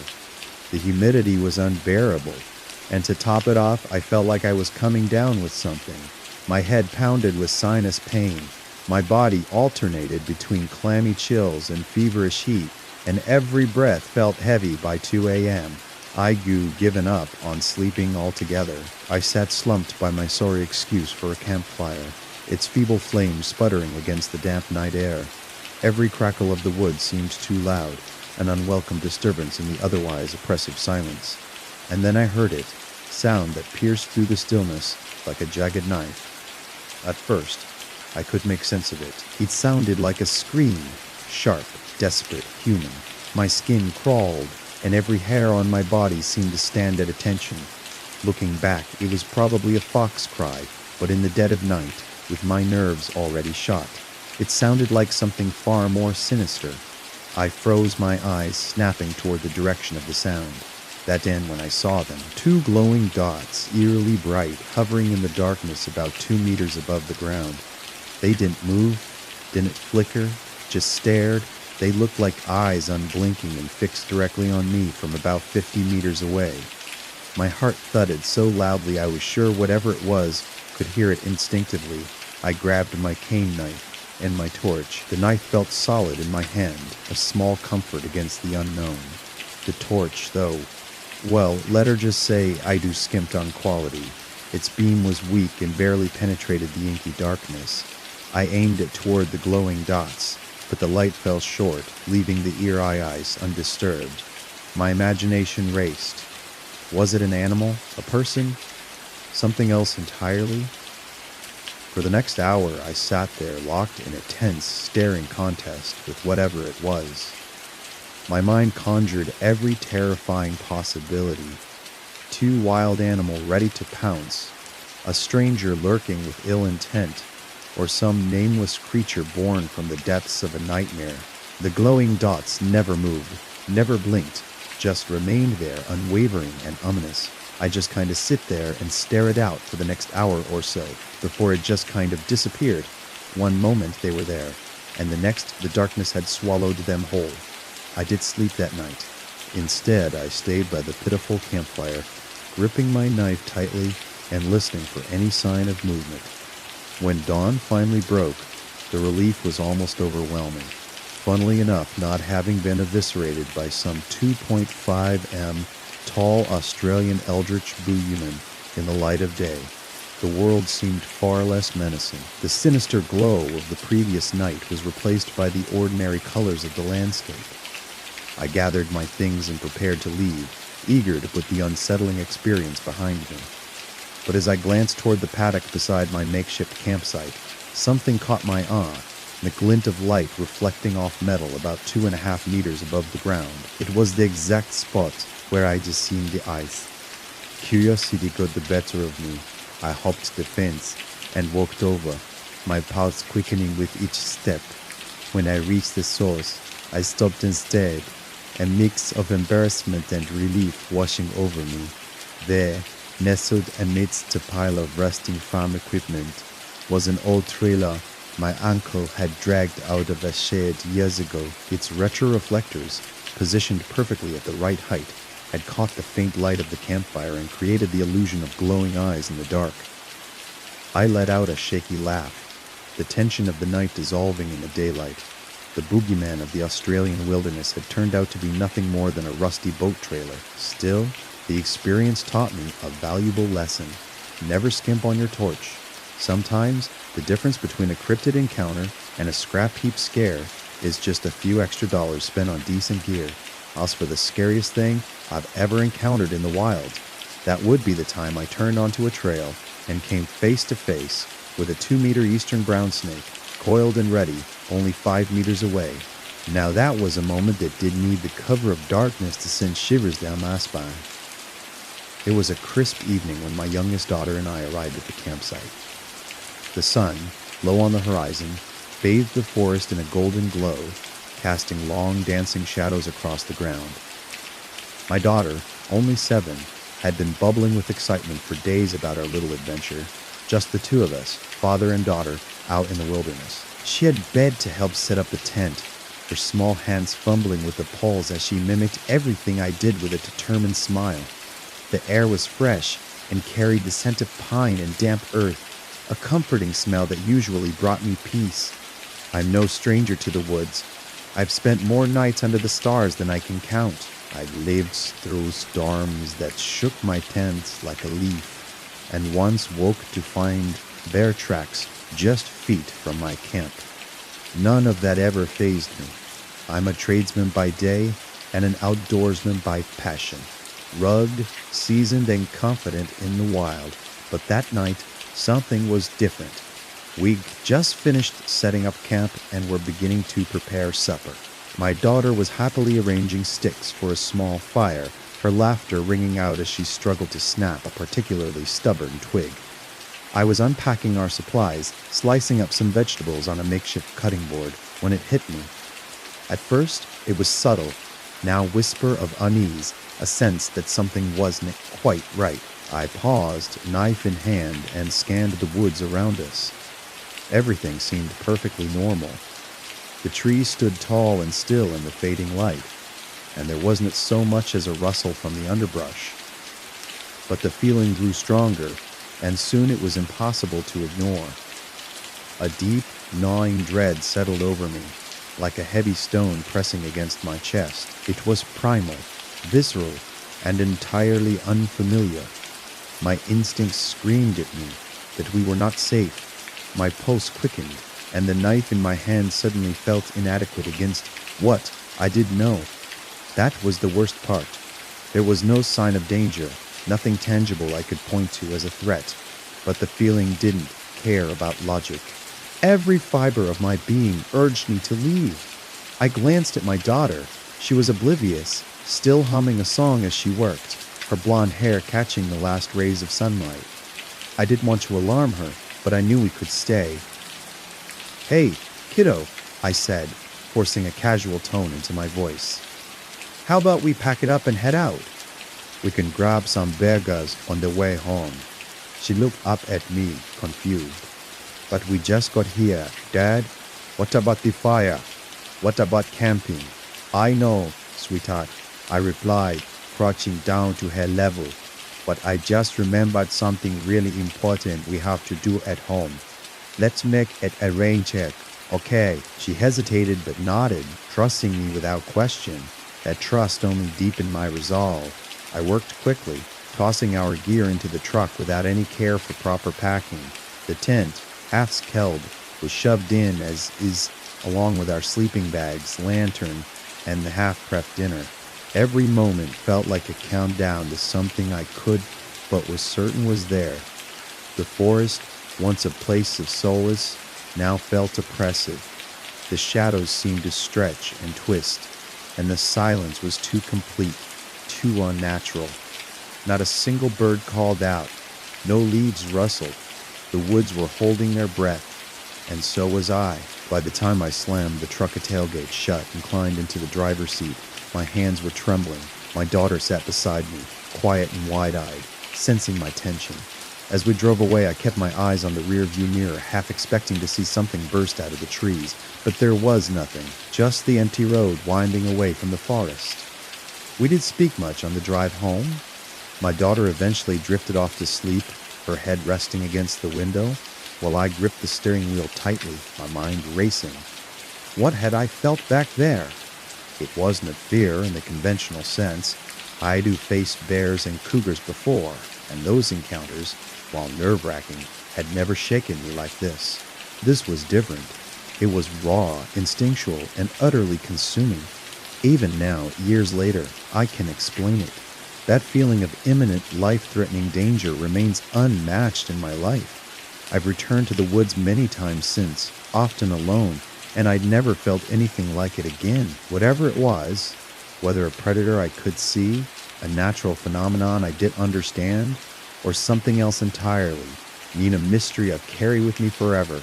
But one thing I know for certain, that night my instincts saved us, and for that I'd always be grateful. It was last year when I decided to venture out on my first solo backpacking trip. Looking back, I cringe at how woefully unprepared I was. My pack, though marketed as lightweight, was loaded with nearly 50 pounds of gear, most of which I do soon realize I did need at the time, though I didn't know any better. Excitement and nerves pushed me out the door, and I arrived late at the trailhead, the evening shadows already stretching long over the dense woods. By the time I strapped on that monstrous pack and hit the trail, I was racing against the creeping dusk. I barely managed a few miles before the weight of my poor decisions and my overloaded pack began to crush my enthusiasm. Each step felt heavier than the last, my shoulders screaming under the strain, my resolve thinning with every uphill climb. Demoralized and exhausted, I finally picked a spot to camp, not because it was ideal, but because I could take another step. Patting up my tent was more of a desperate collapse than a smooth operation. Air spilled out in every direction, my small tent quickly becoming a chaotic landfill of everything I do foolishly deemed essential. It was such a mess that I could help but recall some YouTube videos I watched. Gritty survival tales where lost hikers were found with their gear scattered haphazardly around their tents. The thought unsettled me. It wasn't exactly comforting to imagine myself in such a scenario, but my weary mind could let it go. I tried to shake off the creeping unease, convincing myself that tomorrow would be better. The plan was simple: sleep, regroup, and get a fresh start. I crawled into my sleeping bag, its warmth doing little to soothe my doubts, and closed my eyes, hoping to quiet the nervous thoughts swirling in my head. First few hours passed uneventfully. The world outside my tent seemed calm, save for the occasional whisper of wind through the trees, but around midnight that fragile calm shattered. A sharp crack of breaking branches jolted me awake. I froze, straining to hear past the frantic drumbeat of my heart. Someone, was moving outside. The footsteps were quick, deliberate, and much heavier than any small animal. This wasn't a squirrel or a raccoon casually scuttling through the underbrush. Whatever it was bigger, much bigger. The sound circled my camp, first to the left, then to the right, weaving unpredictably through the darkness. My pulse raced as I clung to the thin walls of my tent, every nerve in my body on high alert. I didn't dare move, didn't dare breathe too loudly. The creature, whatever it was, stopped abruptly, leaving a deafening silence in its wake. For what felt like an eternity, I waited, my mind conjuring every terrifying possibility. Then it happened, a howl, piercing, unearthly, and loud enough to cut through the night like a knife. My heart nearly stopped.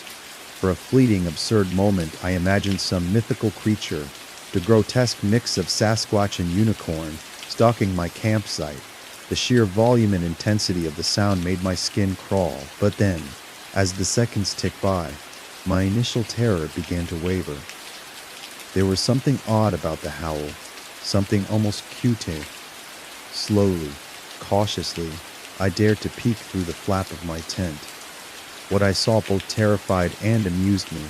A small, scruffy coyote, likely an adolescent, darting around the camp with the enthusiasm of a mischievous child. The little troublemaker seemed more curious than dangerous, its keen nose undoubtedly catching the scent of my food bag hanging about 6 feet off the ground in a nearby tree. But if it was disappointed by its inability to reach the prize, it did show it. Instead, the coyote spent the next few hours pacing, sniffing, and periodically howling as if to vent its frustrations to the forest. I didn't sleep much that night. Between the coyote antics and the lingering adrenaline from my earlier scare, rest was impossible. But as the first light of dawn crept through the trees, I found myself smiling at the absurdity of it all. My first solo trip had been anything but smooth, but in its chaos and unpredictability, it had also been unforgettable. I've spent years exploring the back country of the Tetons. These rugged mountains are my sanctuary, a place where I've hiked countless trails and camped beneath a sprawling canopy of stars.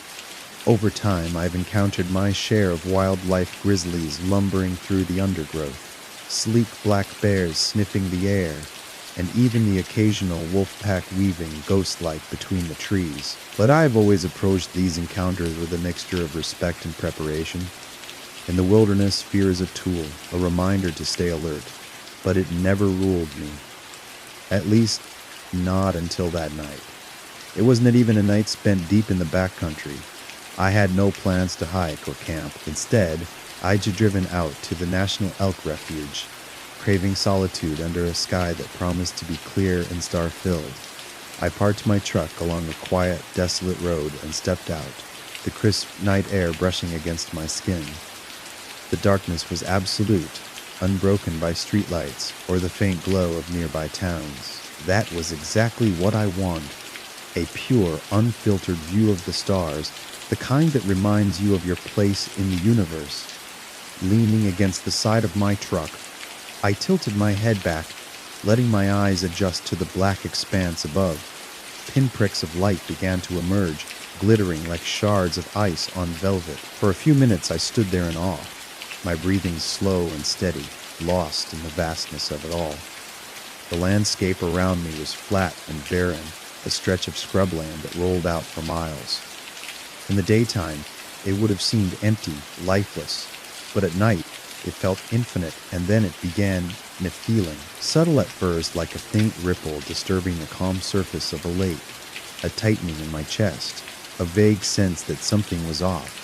I glanced around, half expecting to see movement in the distance, but there was nothing, no sound, no wind, just the overwhelming silence of the night. The unease grew quickly, ballooning into something that clawed at my insides. My heart started to race, my hands trembling ever so slightly as I gripped the cool metal of the truck door. I told myself it was nothing, maybe a shadow of anxiety, or my mind playing tricks in the dark. But as much as I wanted to brush it off, I could. The fear was visceral, animalistic. and it was getting worse. I flicked my eyes back and forth across the landscape, straining to see anything that could explain this sudden wave of dread, but the land stretched flat and empty in every direction, offering no hiding places, no signs of danger. I couldn't hear a thing, not the crunch of paws on dirt, not the faint rustle of grass, yet every nerve in my body was screaming. I was alone, I was certain of it. The word came to me then, unbidden and persistent. Enemy. It pounded in my head like a drumbeat, filling every corner of my mind. Enemy. Enemy. My rational thoughts began to dissolve, overtaken by an overwhelming sense of vulnerability. I tried to move, to shake it off, but it was as if my body had turned to stone. I stood there frozen, rooted to the spot, as fear coursed through me like an electric current. Finally, I forced myself to act. My truck wasn't far, just a step or two away, but those steps felt like wading through thick, unyielding mud. My limbs were clumsy and sluggish, my fingers fumbling as I reached for the door handle. I climbed into the backseat, where I kept a rifle tucked away, my movements jerky and uncoordinated. My hands barely cooperated as I grabbed it and stumbled back out, my breath coming in shallow gasps. The rifle felt heavier than it ever had before, the weight of it almost foreign in my hands.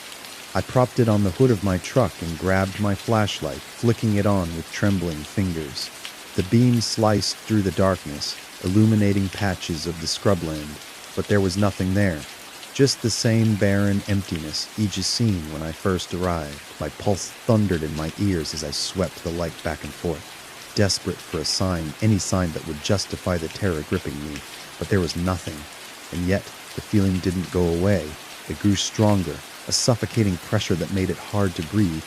Then another thought crashed into my mind with the force of a command. "You have to leave now." I did hesitate. The certainty of that thought was absolute, undeniable. I shoved the rifle back into the truck, my fingers slipping as I slammed the door shut. Scrambling into the driver's seat, I jammed the key into the ignition, the engine roaring to life. I didn't bother with my headlights. I could explain it, but I was too afraid to light up the darkness. It felt safer to keep the night intact, to remain unseen. As I sped away, the truck bouncing over the uneven road, my fear didn't subside. It only shifted. I found myself glancing constantly in the rearview mirror, half expecting to see something, a shape, a figure, a pair of glowing eyes trailing me through the night. The thought of it made my stomach churn, my grip tightening on the steering wheel until my knuckles turned white. The fear stayed with me all the way back to town, pressing down on me like a physical weight. It wasn't until I reached the familiar glow of streetlights that the tension began to ease. But even then, the memory of that night lingered, clinging to me like a shadow. I've been back to the Tetons countless times since, hiking the same trails, camping under the same stars, but I've never returned to that spot, never tried to chase the mystery of what happened that night. Some things, I've decided, are better left unknown. It was the summer of 2018, and I had decided to spend a weekend camping in the Olympic Peninsula near the upper reaches of the Elwha River. The day had been perfect, a blend of solitude, nature, and the thrill of fly fishing. The rhythmic sounds of the rushing river had become my constant companion as I cast my line, immersing myself in the tranquil beauty of the wilderness. By the time I returned to my truck in the fading light of the evening, exhaustion had wrapped itself around me like a heavy blanket. My truck, an old Ford of negative 250 with a camper shell, was parked in a clearing just a short distance from the riverbank.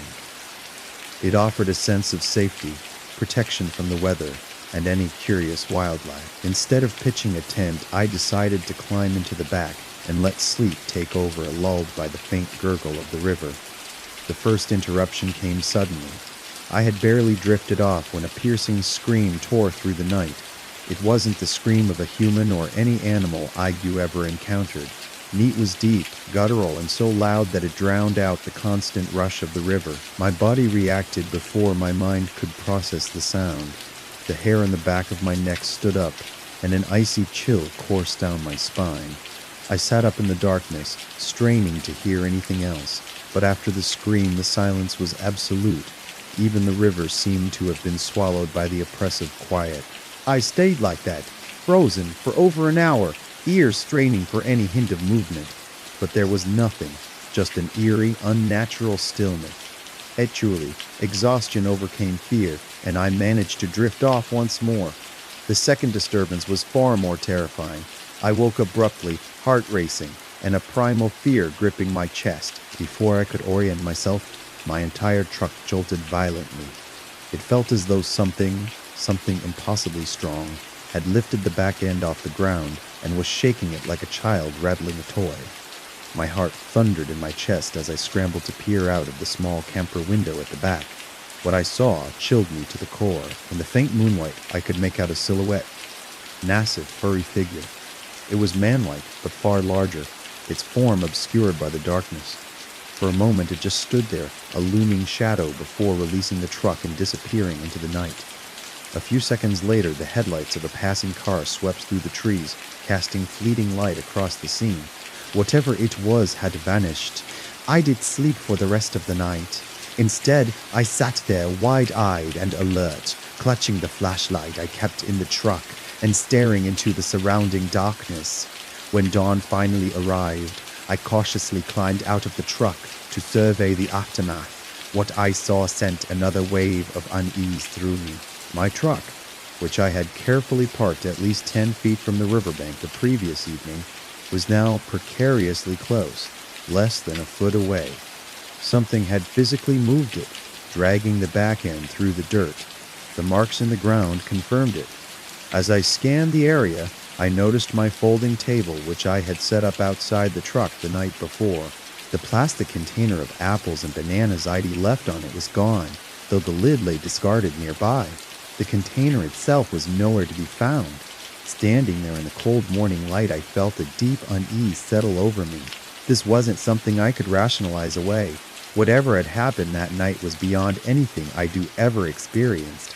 I'd never return to the Olympic Peninsula to fish alone. Now, whenever I venture into the wilderness, I bring my dog and my .45 caliber pistol. The memory of that night lingers, a constant reminder of the unknown forces that dwell in the shadows of the wild. 2 summers ago, my husband, our 2 kids, our dog, and I embarked on a whirlwind adventure through Colorado, exploring the rugged beauty of the state's parks and national forests. We traveled from the picturesque San Juans, wound our way toward Denver, and planned to cap off our trip with visits to must-see spots along I-25 before heading home to Texas. The journey had been nothing short of breathtaking. Majestic mountains, lush forests, and endless skies that seemed to stretch forever. About a week into our trip, we found ourselves at Staunton State Park, just west of Denver, for what would be our final night there. Spirits were high that evening. After a day spent hiking and soaking in the fresh mountain air, we celebrated our last night by packing up most of our gear in preparation for an early start and indulging the kids with glow sticks. They darted around the campsite, their laughter ringing through the quiet woods until exhaustion finally overtook them. Our campsite was about a mile from the parking lot, tucked away along a network of winding trails that branched out to other camping areas. Navigating them during the day was simple enough, but under the cloak of a new moon, the trails transformed into a labyrinth of shadows at some point in the dead of night, around 3 a.m. I do guess? I was jolted awake by the oddest sensation. Our dog, usually a brave and loyal companion, was trembling uncontrollably and burrowing beneath my sleeping bag as if trying to escape something. The sheer panic in his movements sent a chill down my spine. Before I could make sense of it, a faint, high-pitched voice drifted through the stillness outside. "Mommy, wait for me." The words were plaintive, desperate, and unmistakably those of a child. My heart skipped a beat, and my first thought was of my 6-year-old daughter.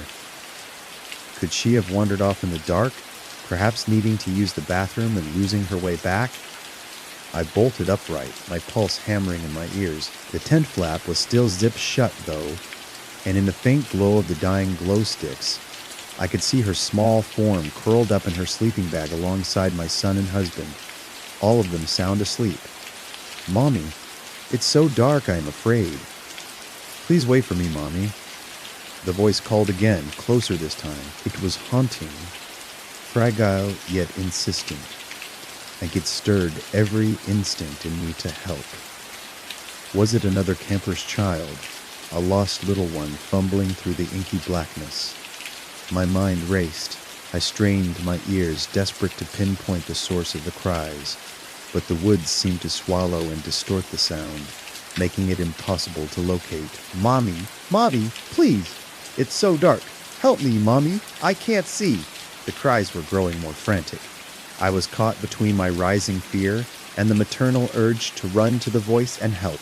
My hand hovered over the zipper of the tent, trembling. Just as I resolved to open it and search for the child, the pleading morphed. Mommy, I can't see, turned into an ear-splitting, guttural scream of rage that no child could make.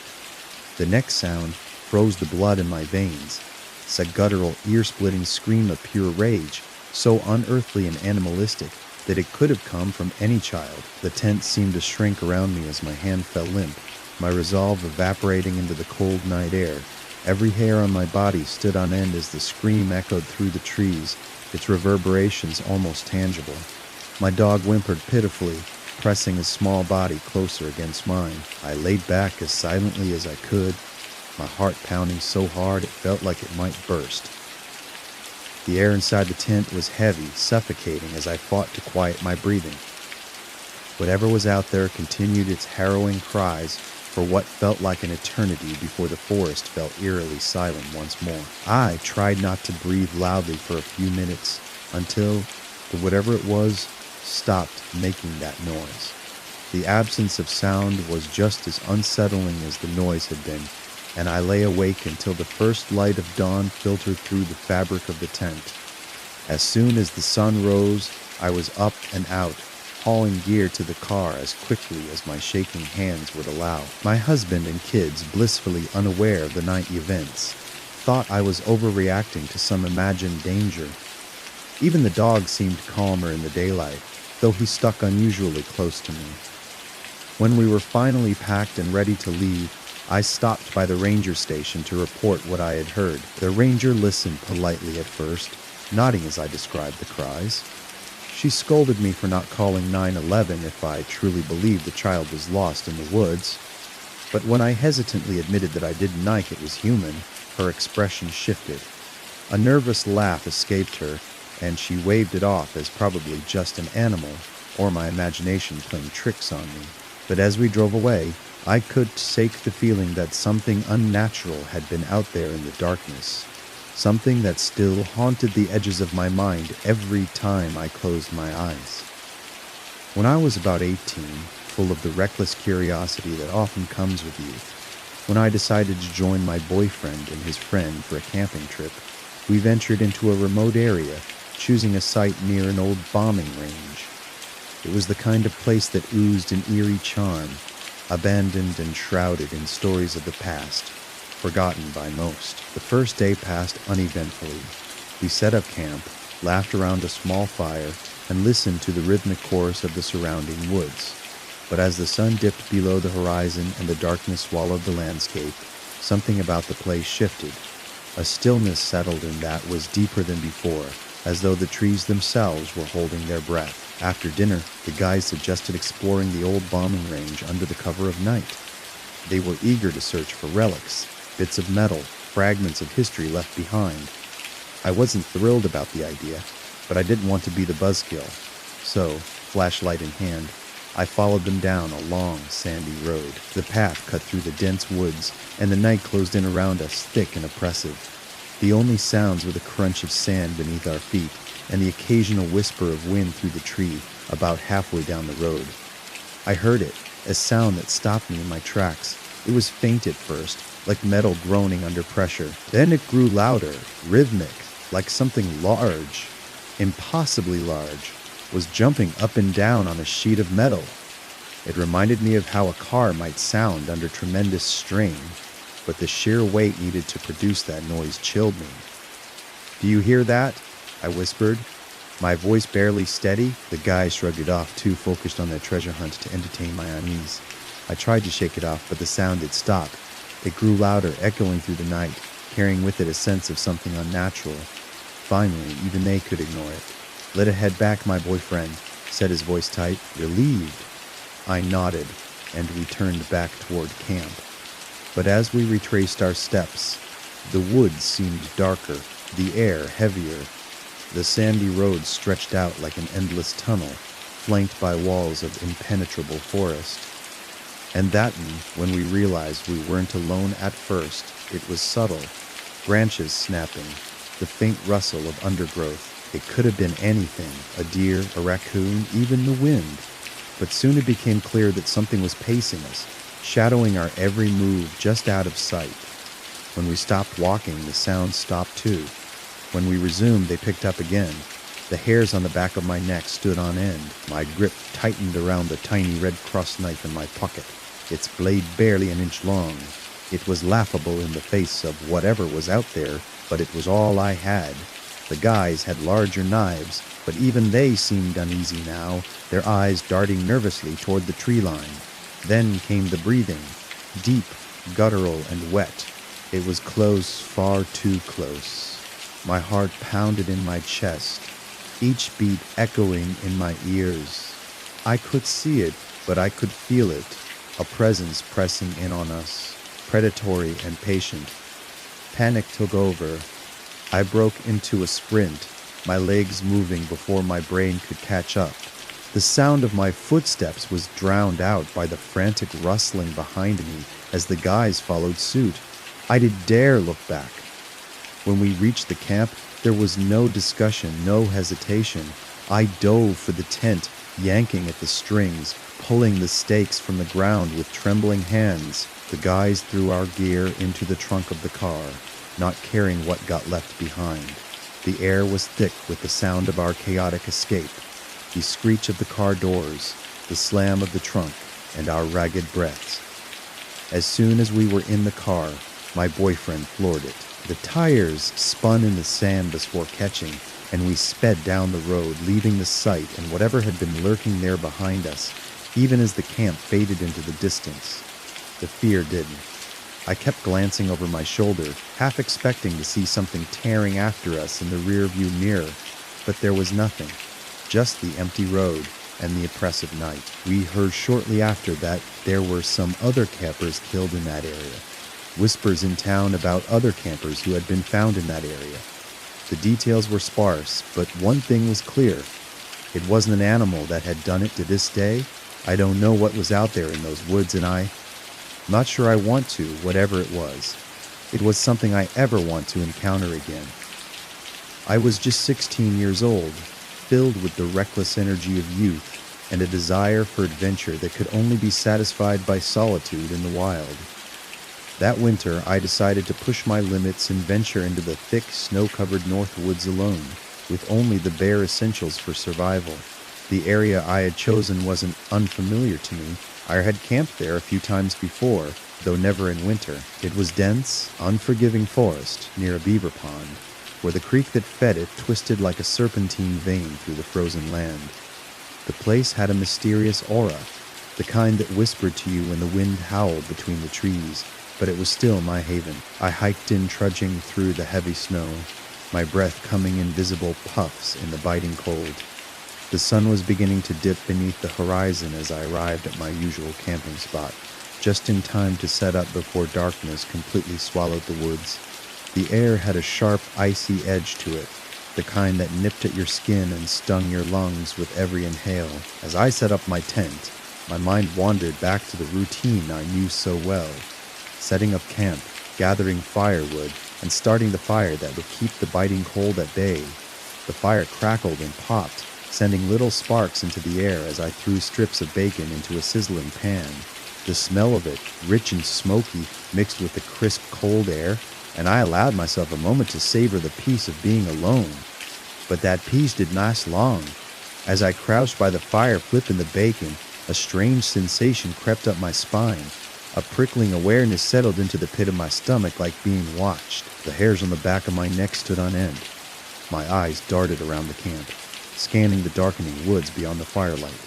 The trees were still, the snow-covered ground undisturbed. but I knew deep down that I wasn't alone.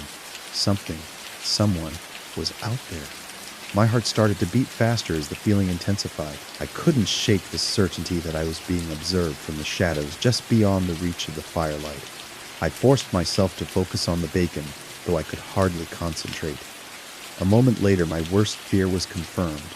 Suddenly, I heard a noise that sent my pulse skyrocketing. It was the unmistakable sound of ice cracking underweight, sharp, distinct, and coming from behind me. I spun around in a panic, my breath catching in my throat. The footsteps came next, a rapid, thundering smash of the icy crust on the snow. Whatever it was charging at me, moving fast, and I had no idea how big it was or what it was capable of. Instinctively, I grabbed the bear spray at my side, my fingers trembling as I fumbled for the safety. The panic coursing through my veins was overwhelming, but I forced myself to take a deep breath. I whipped around, standing tall, and let out a primal scream. I don't know why I screamed. Maybe it was out of fear, or maybe it was just the pure instinct to make myself seem bigger, more dangerous. I half expected a massive moose to barrel out of the woods and crush me underfoot. The scream echoed through the trees, but the footsteps didn't stop. I quickly unlatched the bear spray, my heart pounding in my chest.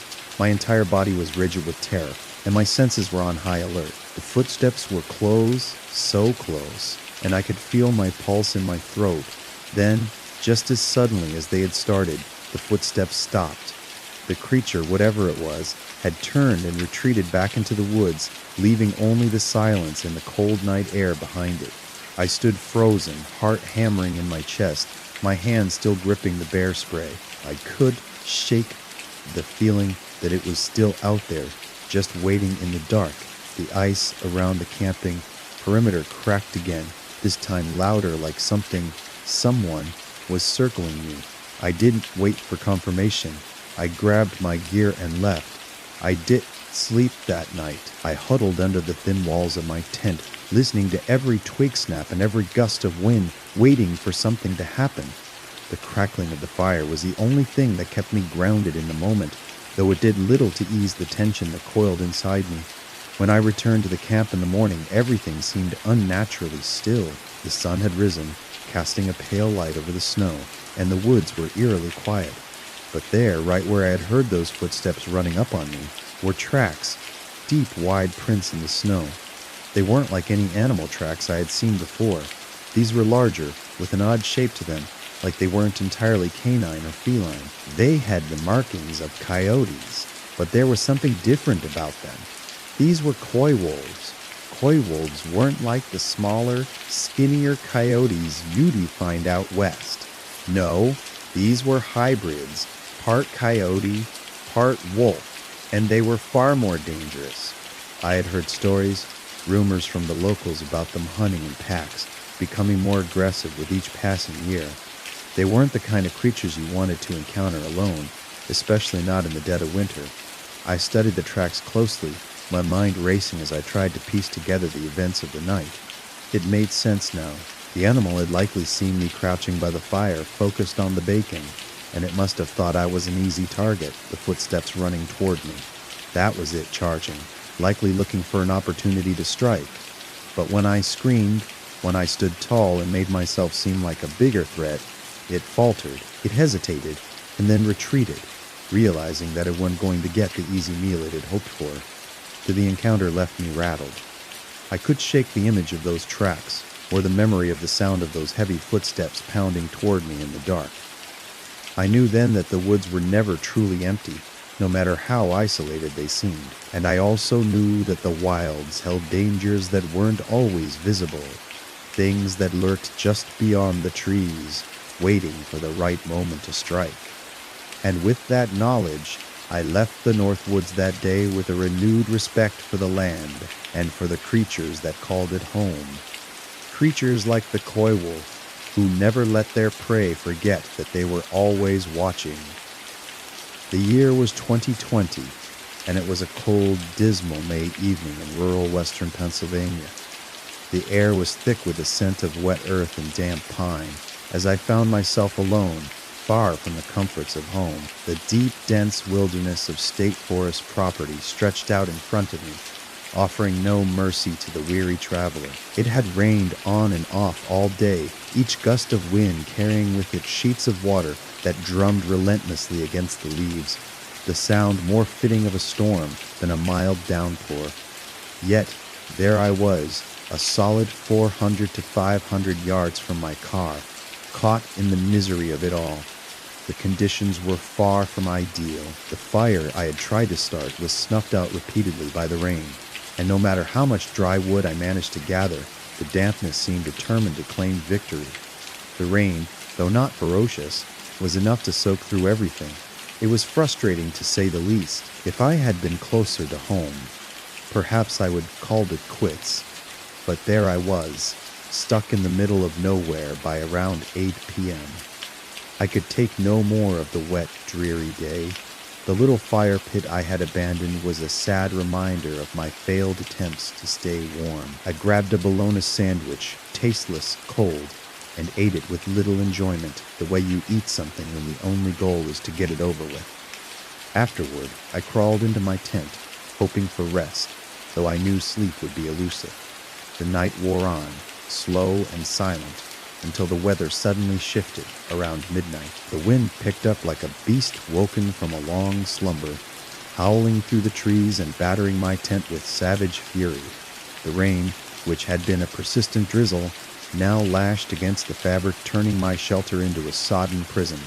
I woke with a start, my mind instantly alert to the violence outside. It was hard to focus. Each gust of wind felt like it might tear the tent to pieces. But the wind wasn't the only thing disturbing the peace. There was something else. Ominous creak from the ridgepole of the tent. The sound of it bending was unmistakable. A sharp snap echoed through the night air, followed by the eerie rush of collapsing fabric as the top of the tent gave way. The whole structure, soaked and heavy, collapsed on top of me in an instant.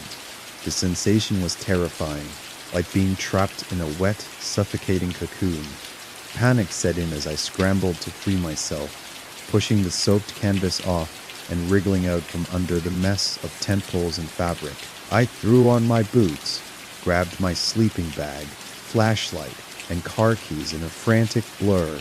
Every instinct screamed at me to get out, to find some semblance of safety, and fast.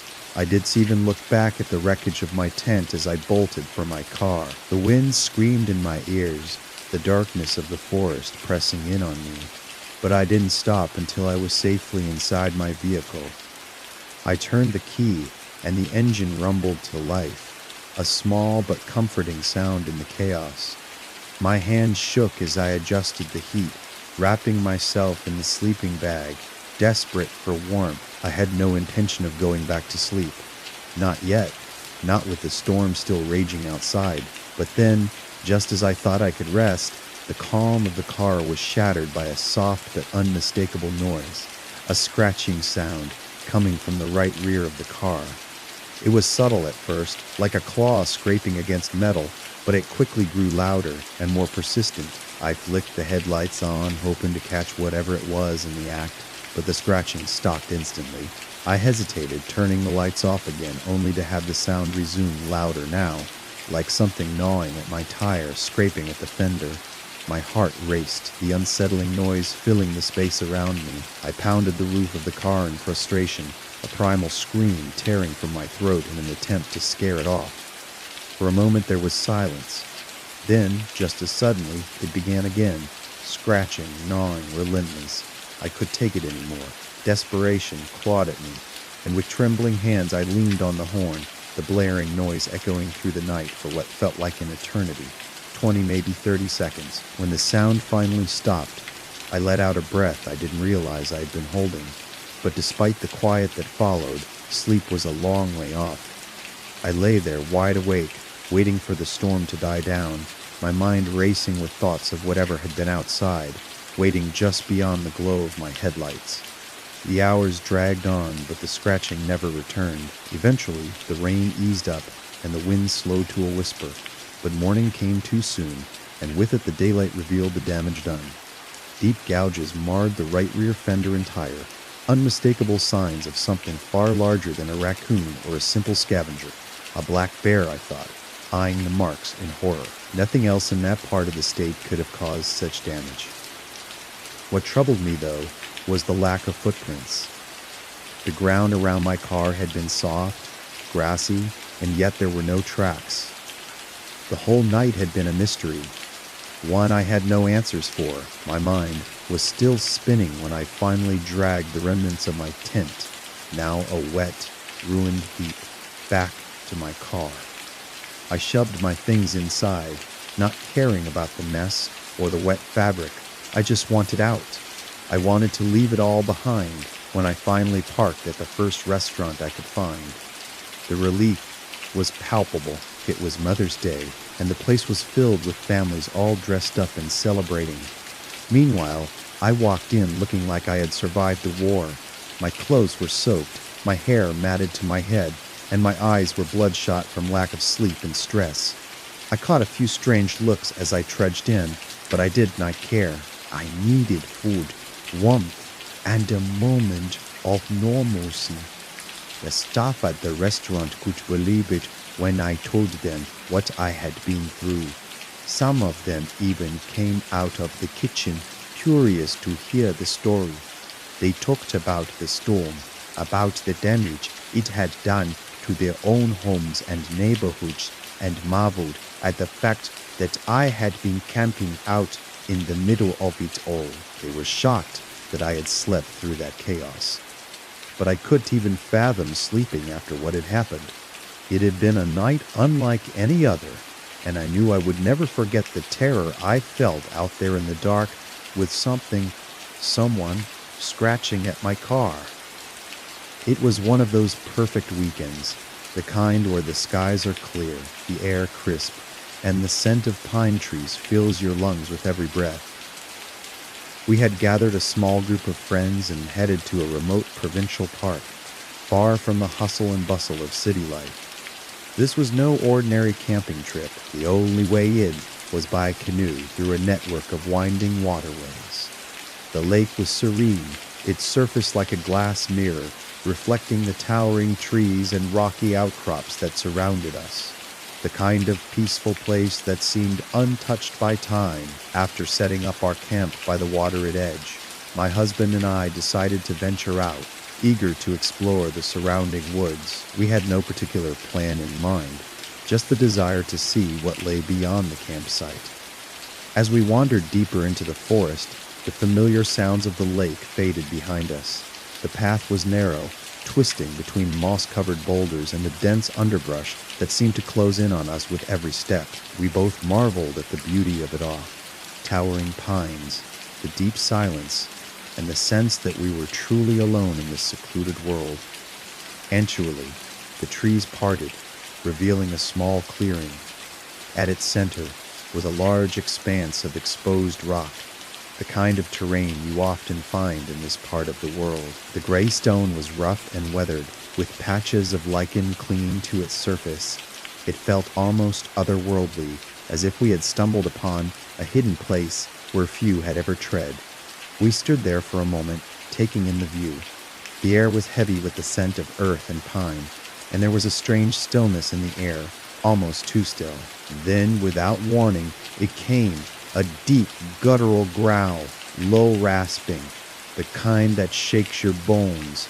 The hair on the back of my neck stood up, as though some primal instinct within me had been triggered. My heart skipped a beat, and I could feel the adrenaline surge through my veins. My husband and I both froze our eyes wide as we scanned the clearing in front of us, searching for the source of the sound. It was unsettling how silent the world became in that moment. The growl had come from somewhere close, but there was nothing in sight, no movement, no rustling of leaves, just the heavy silence pressing in on us like a weight. I glanced at my husband, his face pale, eyes darting nervously.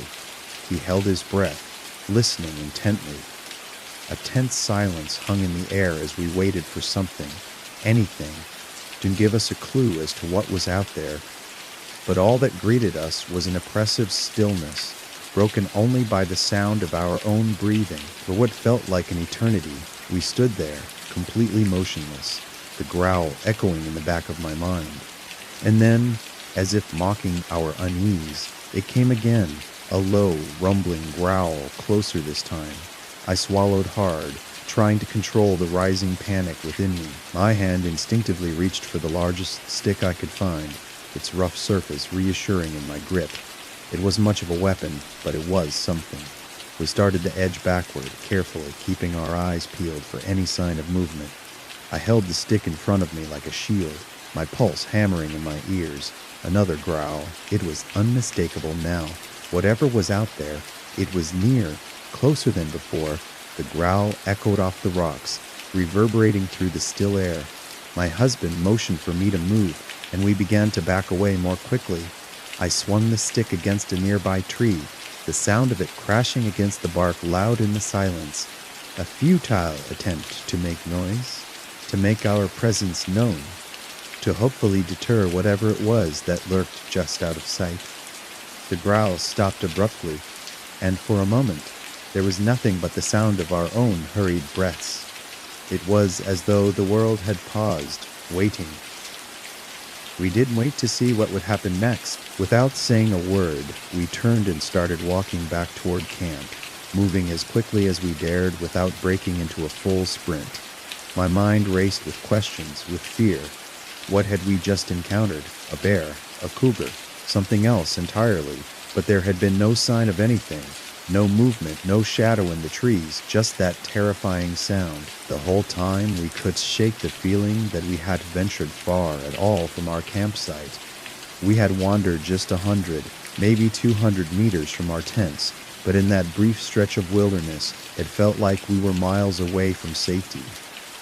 By the time we made it back to our site, my heart was still pounding, and I could shake the feeling that something or someone was watching us. I did sleep a wink that night.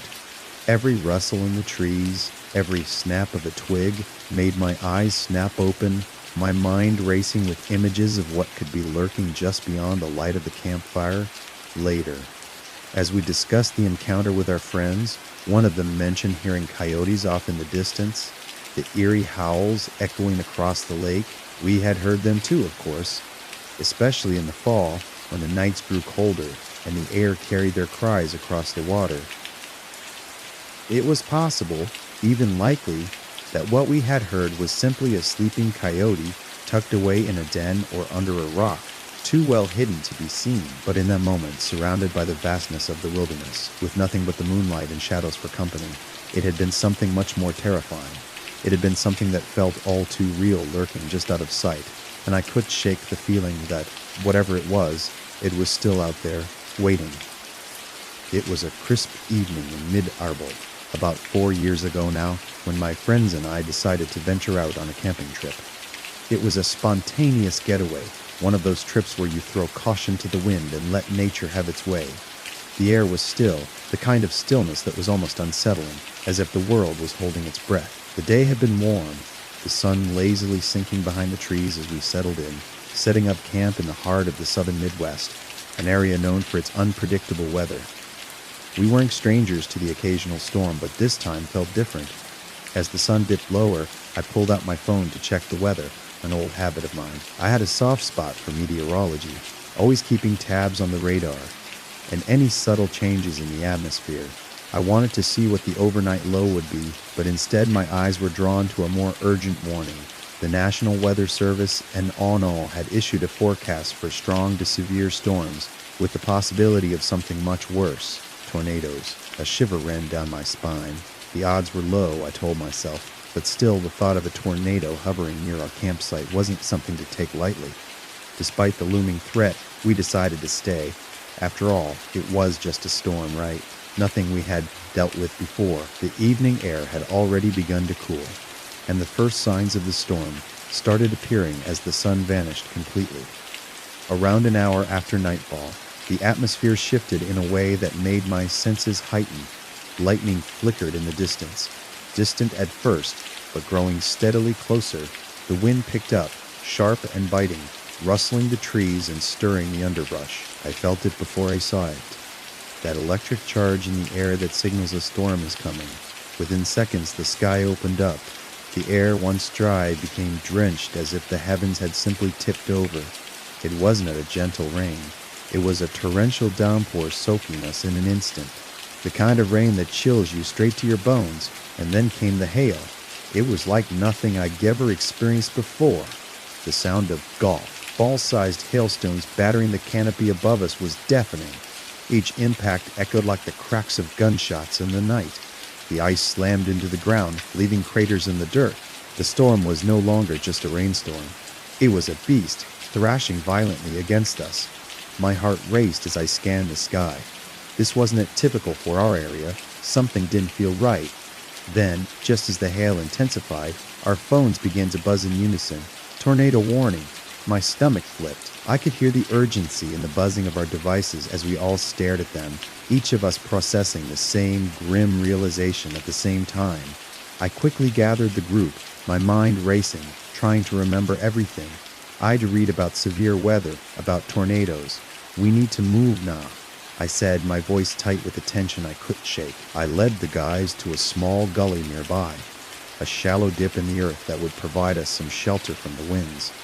We huddled together, our bodies pressed close as we listened to the chaos unfolding around us.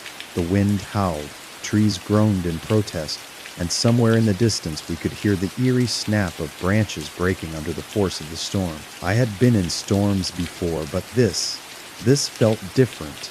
The air was thick with anticipation, as if nature itself was holding its breath, waiting for something to snap. The minutes felt like hours as we lay there, each of us straining to hear the sound of a twister's signature roar. The fear crept in, clawing at my mind. Could it really be out there? Was it close? I did not want to admit it, but a part of me feared the worst. There was no telling how much time we had before we were caught in a full fury of whatever was coming our way. Finally, after what felt like an eternity, the storm began to subside. The rain turned from a downpour to a drizzle, and the hail softened into nothing more than scattered ice pellets.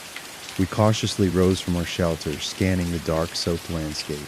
The air was eerily still now, the kind of silence that follows a storm's wrath. We surveyed the campsite, checking our gear. Most of our things had survived, and miraculously, there was no sign of a tornado, just the aftermath of powerful winds and hail, branches scattered across the ground, debris strewn about, and the occasional fallen limb. It was nothing we could handle, but as we took a collective breath, the thought of the warning still gnawed at me. The calmness of the aftermath didn't erase the feeling of impending doom that had settled in my chest. We decided to stay and ride out the storm, hoping the worst was behind us. Then, as if nature itself wasn't finished with us yet, the next wave hit another hailstorm, this one just as ferocious as the first. My heart sank as I heard that all too familiar sound of ice pounding against the earth, but this time it felt different, more intense, more immediate. We took shelter once again, hearts pounding in our chests. My mind raced, and for a moment I wondered if I had made a terrible mistake, staying out here, and then that damn alert. It rang out sharp and cold, and I swear my soul left my body. I had never heard an alert so jarring, so urgent, it felt like a physical blow. I could have pinched a 2x4 off with my hind end in that moment, the shock and terror hitting me all at once. It wasn't just the storm anymore. It was the looming reality of the disaster we were staring down. That warning was a siren, a call to acknowledge what we had been dodging. The storm was far from over. The air seemed to grow thicker as the hail continued to pound, and for a split second, I thought maybe we had escaped it after all. We stayed huddled, waiting for the storm to pass, every second stretching long and thin, filled with uncertainty. That alert was a reminder that nature is not easily tamed, and this night the storm had its own plans that might not let us walk away untouched. It was the height of the lockdown, and the world outside felt like it had slipped into a quiet, eerie limbo.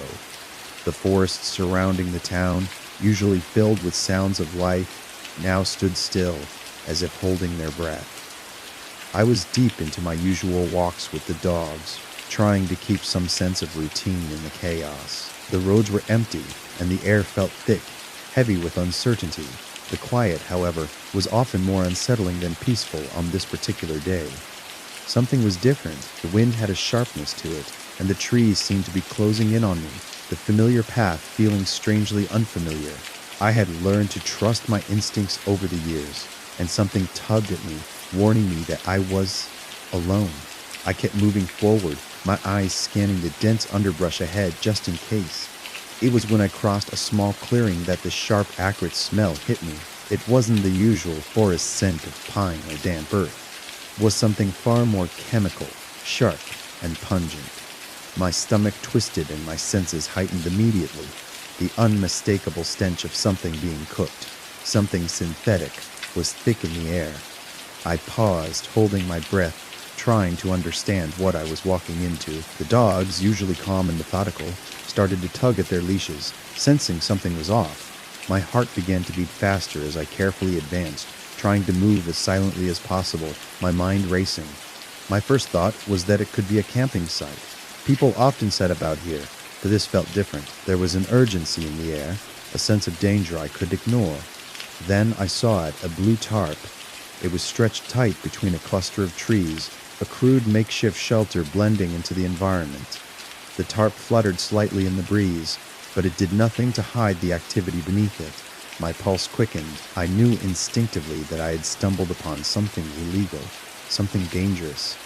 I could just barely make out the figures huddled under the tarp, moving in a way that was too hurried, too deliberate to be innocent. My eyes narrowed, trying to take in every detail without making a sound. I noticed a man standing guard, rifle slung over his shoulder, his eyes scanning the trees. I froze, every muscle in my body tensing. He had no idea I was there. I was hidden, just out of sight, crouching low, blending into the shadows. I didn't dare to move. My mind was racing, calculations running through my head. I had to stay calm. I had to get out of here without being noticed. The last thing I needed was to become part of whatever was going on under that tarp. The dogs were beginning to stir again, their curiosity getting the better of them. I could feel my heart pounding in my chest, knowing that if they barked I would be exposed. The garden head snapped in our direction, but luck was on my side. He didn't see us, only shifted his attention back to the woods, his rifle at the ready. My grip tightened on the leashes, silently urging the dogs to stay still. I couldn't stay here any longer. I had to leave, but it had to be quiet. Calculated, I slowly backed away, one careful step at a time, staying low, keeping my breath shallow. My phone was in my hand, the screen reflecting the dim light, but I didn't dare make a sound. I dropped a pin on the map, marking the location. I made sure not to make any sudden movements, not to alert them. Every step felt like it was happening in slow motion, but I finally managed to turn and retreat into the cover of the trees. I did stop walking until I was safely out of their sight. My hands were trembling by the time I reached the car, and I wasted no time in starting the engine. The drive back felt like an eternity. My leg was shaking uncontrollably, the adrenaline still coursing through my veins. I kept glancing at the rearview mirror, half expecting to see headlights behind me, but there was nothing. The whole world felt strangely still, like I was carrying a secret no one else knew.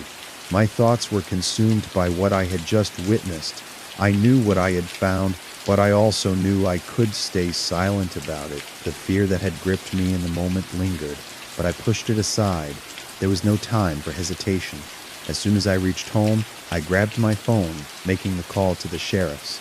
My voice was steady, but I could still feel my heart racing, pounding in my chest as I relayed the information. The fear wasn't just about what I had seen. It was about what might have happened if I hadn't been so cautious, if I had trusted my gut. What if I had gotten too close? What if the dogs had barked? The whole experience left me shaken, but I knew it was necessary. It wasn't just about me. It was about making sure what I had found didn't stay hidden. The tension in my leg finally started to ease, but the unease stayed with me long after I had reached the safety of home. The night felt longer than usual, and even after everything, the quiet of the locked dome seemed like it was only getting louder. It was the spring of our sophomore year, and like most college students desperate for an escape from the grind of textbooks and lectures, my friends and I were eager for an adventure. We'd planned this hiking trip for months, mapping out every twist and turn of the Appalachian Trail, knowing it would be an experience we'd never forget. 3 of us, myself, my buddies Sam, and Chris, broke off for a week in the woods, hoping to disconnect from the world and reconnect with each other. We'd hiked all day, winding through the dense trees and up steep hills, our muscles aching from the climb. By evening, we found a quiet clearing to set up camp. The weather was perfect, crisp, clear, and calm. Our tent, an old but sturdy 3-person model, went up without issue. We joked about the days when we had to wrestle with flimsy tents in the past, but now this one felt like our fortress, the kind of shelter that could withstand whatever the wild threw at us. That night, after dinner, we crawled into the tent, exhausted but content, the quiet of the forest settling around us. We placed our flashlight on the ground near our heads and closed our eyes, hoping to get a good night's sleep. I remember the peace of that moment, the kind of serenity that only nature can provide, the world outside feeling a million miles away. But sleep never came easily to me, so I lay awake for a while, listening to the soft rustling of the wind through the leaves. Suddenly, something felt off. The quiet wasn't as complete as it had been, and then, without warning, a loud, jarring sound tore through the stillness. It was as if a weight had come crashing down on our tent, and in an instant, the corner by our heads just collapsed, the nylon fabric folding in on itself like a giant hand had reached down and crushed it. My heart skipped a beat. The night had been calm, with no wind, no sign of any storm, and our tent was supposed to be as solid as a rock. It made no sense. We all froze, staring at the collapsed corner where the flashlight had been resting moments before. The smell hit us next, thick, sour, and putrid, as if something rotting had been left in the dark for far too long. It was overpowering, almost choking us, and it made my stomach turn. I barely managed to stifle a gag as my mind raced to make sense of what was happening. Sam and Chris looked at each other, their faces pale in the dim light that filtered through the tent. "Did you hear that?" Sam whispered, his voice shaky before anyone could respond. Chris' hand shot out, reaching for the collapsed fabric near our heads. The flashlight was underneath, its beam still faintly glowing, trapped beneath the crumpled nylon. Sam, in a panic, lunged forward, trying to lift the fabric and get to the flashlight. His fingers fumbled with the material, pulling it back just enough to expose the light. But when his hand made contact, his body jerked back as though he'd been struck by a bolt of lightning. His face contorted in shock, his eyes wide, pupils dilated like he'd seen a ghost. He scrambled backwards, knocking into me in his haste. I pushed some," he stammered, his voice barely above a whisper. So heavy, man, I don't know what it is, but my skin prickled. I felt a chill seep into my bones despite the warmth of the tent. The unease in Sam's voice was undeniable, but I was frozen in place, unsure of what to do. Something about the tension in the air made my heart race. I watched as Sam and Chris, their faces pale and wide-eyed, scrambled toward the edge of the tent, crouching by the fly. They looked back at me, their expressions desperate. "Dude, we need to go now. Something in out there," Sam urged, his voice tight. "The pan stay here." The panic in his voice should have been enough to make me move, but the warmth of the sleeping bag, the comfort of the space I was in, it all made it so much harder to leave. Despite the fear clawing at my throat, I just couldn't bring myself to get up. The cold outside felt like a different world. I wasn't ready to face whatever was out there. Sam and Chris hesitated for a moment longer before their instincts took over. They bolted, huddling by the tent entrance, their breath coming in shallow, frantic gasps as they stared into the dark forest beyond the clearing. The rustling of the trees seemed louder now, as though something was moving in the shadows, unseen but ever present. I stayed lying there, the unease creeping up my spine. I closed my eyes, telling myself it was just a bear, just a part of the wilderness that could have easily stumbled into our camp. Bears, raccoons, even a wild boar. The possibilities ran through my mind, but none of them felt right. And then I heard it, a sound that didn't belong in the woods. It was the unmistakable sound of something moving, something with weight, with purpose, heavy footsteps, the crunch of leaves underfoot, growing fainter but still audible as if the thing was walking away from us. The air felt colder then, and a strange sense of dread settled over me. My heart beat loudly in my chest, but I stayed still, frozen in my thoughts. Whatever it was, whatever it had been, was gone. I never saw it, never fully understood what had happened that night. I could, explain it, but I felt it. The forest wasn't as calm as I once believed. There were things there, things that didn't belong. When morning came, we packed up and left without another word about the incident. We never found any tracks or signs of what had happened. But I never forget the fear in Sam's eyes, the panic in Kris's voice, and most of all, the way the night felt, alive, watching, waiting. I've hiked that trail again, but every time I do, I wonder if that thing, whatever it was, still out there, somewhere in the dark, waiting for the next group of unsuspecting hikers to cross its path. Back in 2019, I embarked on a solo backpacking trip to Zion National Park, a decision fueled by equal parts wanderlust and a need to escape the daily grind. For 2 days, I had been trekking through the breathtaking, rugged landscape, reveling in the solitude and the sense of freedom that only the wilderness can provide. It had been a full 24 hours since I last crossed paths with another human. The silence was intoxicating, broken only by the whispers of the wind and the occasional rustle of unseen wildlife in the underbrush by the second evening. Exhaustion had set in. My legs felt like lead, and my pack seemed heavier with every step. After hours of relentless hiking, I found a spot that seemed suitable for camp, small clearings surrounded by towering cliffs and gnarled trees. The setting sun painted the rocks in hues of red and gold, a stark contrast to the growing shadows creeping across the canyon. Despite the beauty, I felt a gnawing unease, a subtle whisper in the back of my mind that something wasn't quite right. Still, fatigue overruled my instincts. I set up my tent with shaky hands, crawled inside, and tucked myself into my sleeping bag, hoping for a restorative night-drew sleep. I woke up suddenly, disoriented, drenched in sweat despite the chilly night air. My body ached, and a wave of dizziness hit me as I tried to sit up. A fever was raging through me, and chills racked my body in violent shivers.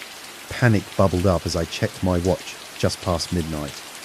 The dark canvas of my tent felt suffocating, the isolation pressing down on me like a weight. I was 15 miles from the nearest main trail, the closest place where I might encounter another hiker. The realization hit me like a blow. I was utterly alone, with no one to turn to and no way to signal for help. My mind raced through worst-case scenarios. Could it be dehydration? Heat exhaustion catching up with me after the relentless sun of the past 2 days? Or something worse? My bug bite, an infection from a scrape I hadn't even noticed? Reaching into my pack, with trembling hands, I found my bottle of Advil and downed a couple, hoping they would ease the fever. But the hours crawled by, and relief never came. The Advil barely took the edge off, leaving me in a haze of discomfort and dread. I lay there, staring at the dark ceiling of my tent, listening to the cacophony of sounds outside, the distant howl of the wind through the canyons, the occasional scuttling of unseen creatures in the dirt. Every noise seemed amplified, a cruel reminder of how vulnerable I was. Time lost meaning as I drifted in and out of a fitful daze, the fever and chills battling for dominance over my body at one point. I thought I heard something, nay faint rustling outside the tent, distinct from the ambient noises of the wilderness. My heart pounded in my chest, each beat reverberating in my ears. Was it just my imagination playing tricks on me? Or was someone out there? I forced myself to stay still, straining to hear anything more. Minutes ticked by, and the sound didn't return, leaving me questioning whether it had been real at all, but the fear lingered, gnawing at the edges of my sanity. Alone in the vast emptiness of Zion, every sensation, every thought was magnified 100-fold. The night stretched on endlessly, a torment of fever dreams and primal terror. When the first rays of sunlight finally pierced through the tent, it felt like salvation. The fever had broken, leaving me weak but coherent enough to pack up and start the long trek back to safety. Each step was grueling, my body still recovering from the ordeal of the night, but I kept moving, driven by the primal need to survive. That trip taught me something profound about solitude and the limits of my own resilience. There, a strange dichotomy in solo backpacking, the breathtaking beauty of isolation comes with an equal measure of risk and vulnerability. Would I recommend it? Yes, but with a heavy dose of caution. Zion is awe-inspiring, but it does not forgive mistakes or underestimate the human need for connection. Even now, years later, I can still remember that night vividly, the darkness, the fever, the crushing awareness of being utterly alone. This stays with you, a reminder of both the fragility and strength of the human spirit. The forest was alive with a symphony of sounds that night. Crickets chirped rhythmically, and the occasional rustle of leaves reminded me that we were sharing this space with untamed nature. The flicker of the campfire had long since died down, leaving the darkness to envelop our little campsite. My son, nestled beside me in the tent, was fast asleep, his breathing slow and steady. It was his first Cub Scout camping trip, and I could have been prouder of how he embraced the adventure. The stillness outside was interrupted by an unsettling sound. At first, it was distant, almost imperceptible, a low, guttural growl that blended with the night hum. I dismissed it as my imagination playing tricks, a symptom of being too aware of our vulnerability in the wild. But then it came again, closer this time, accompanied by heavy, deliberate steps.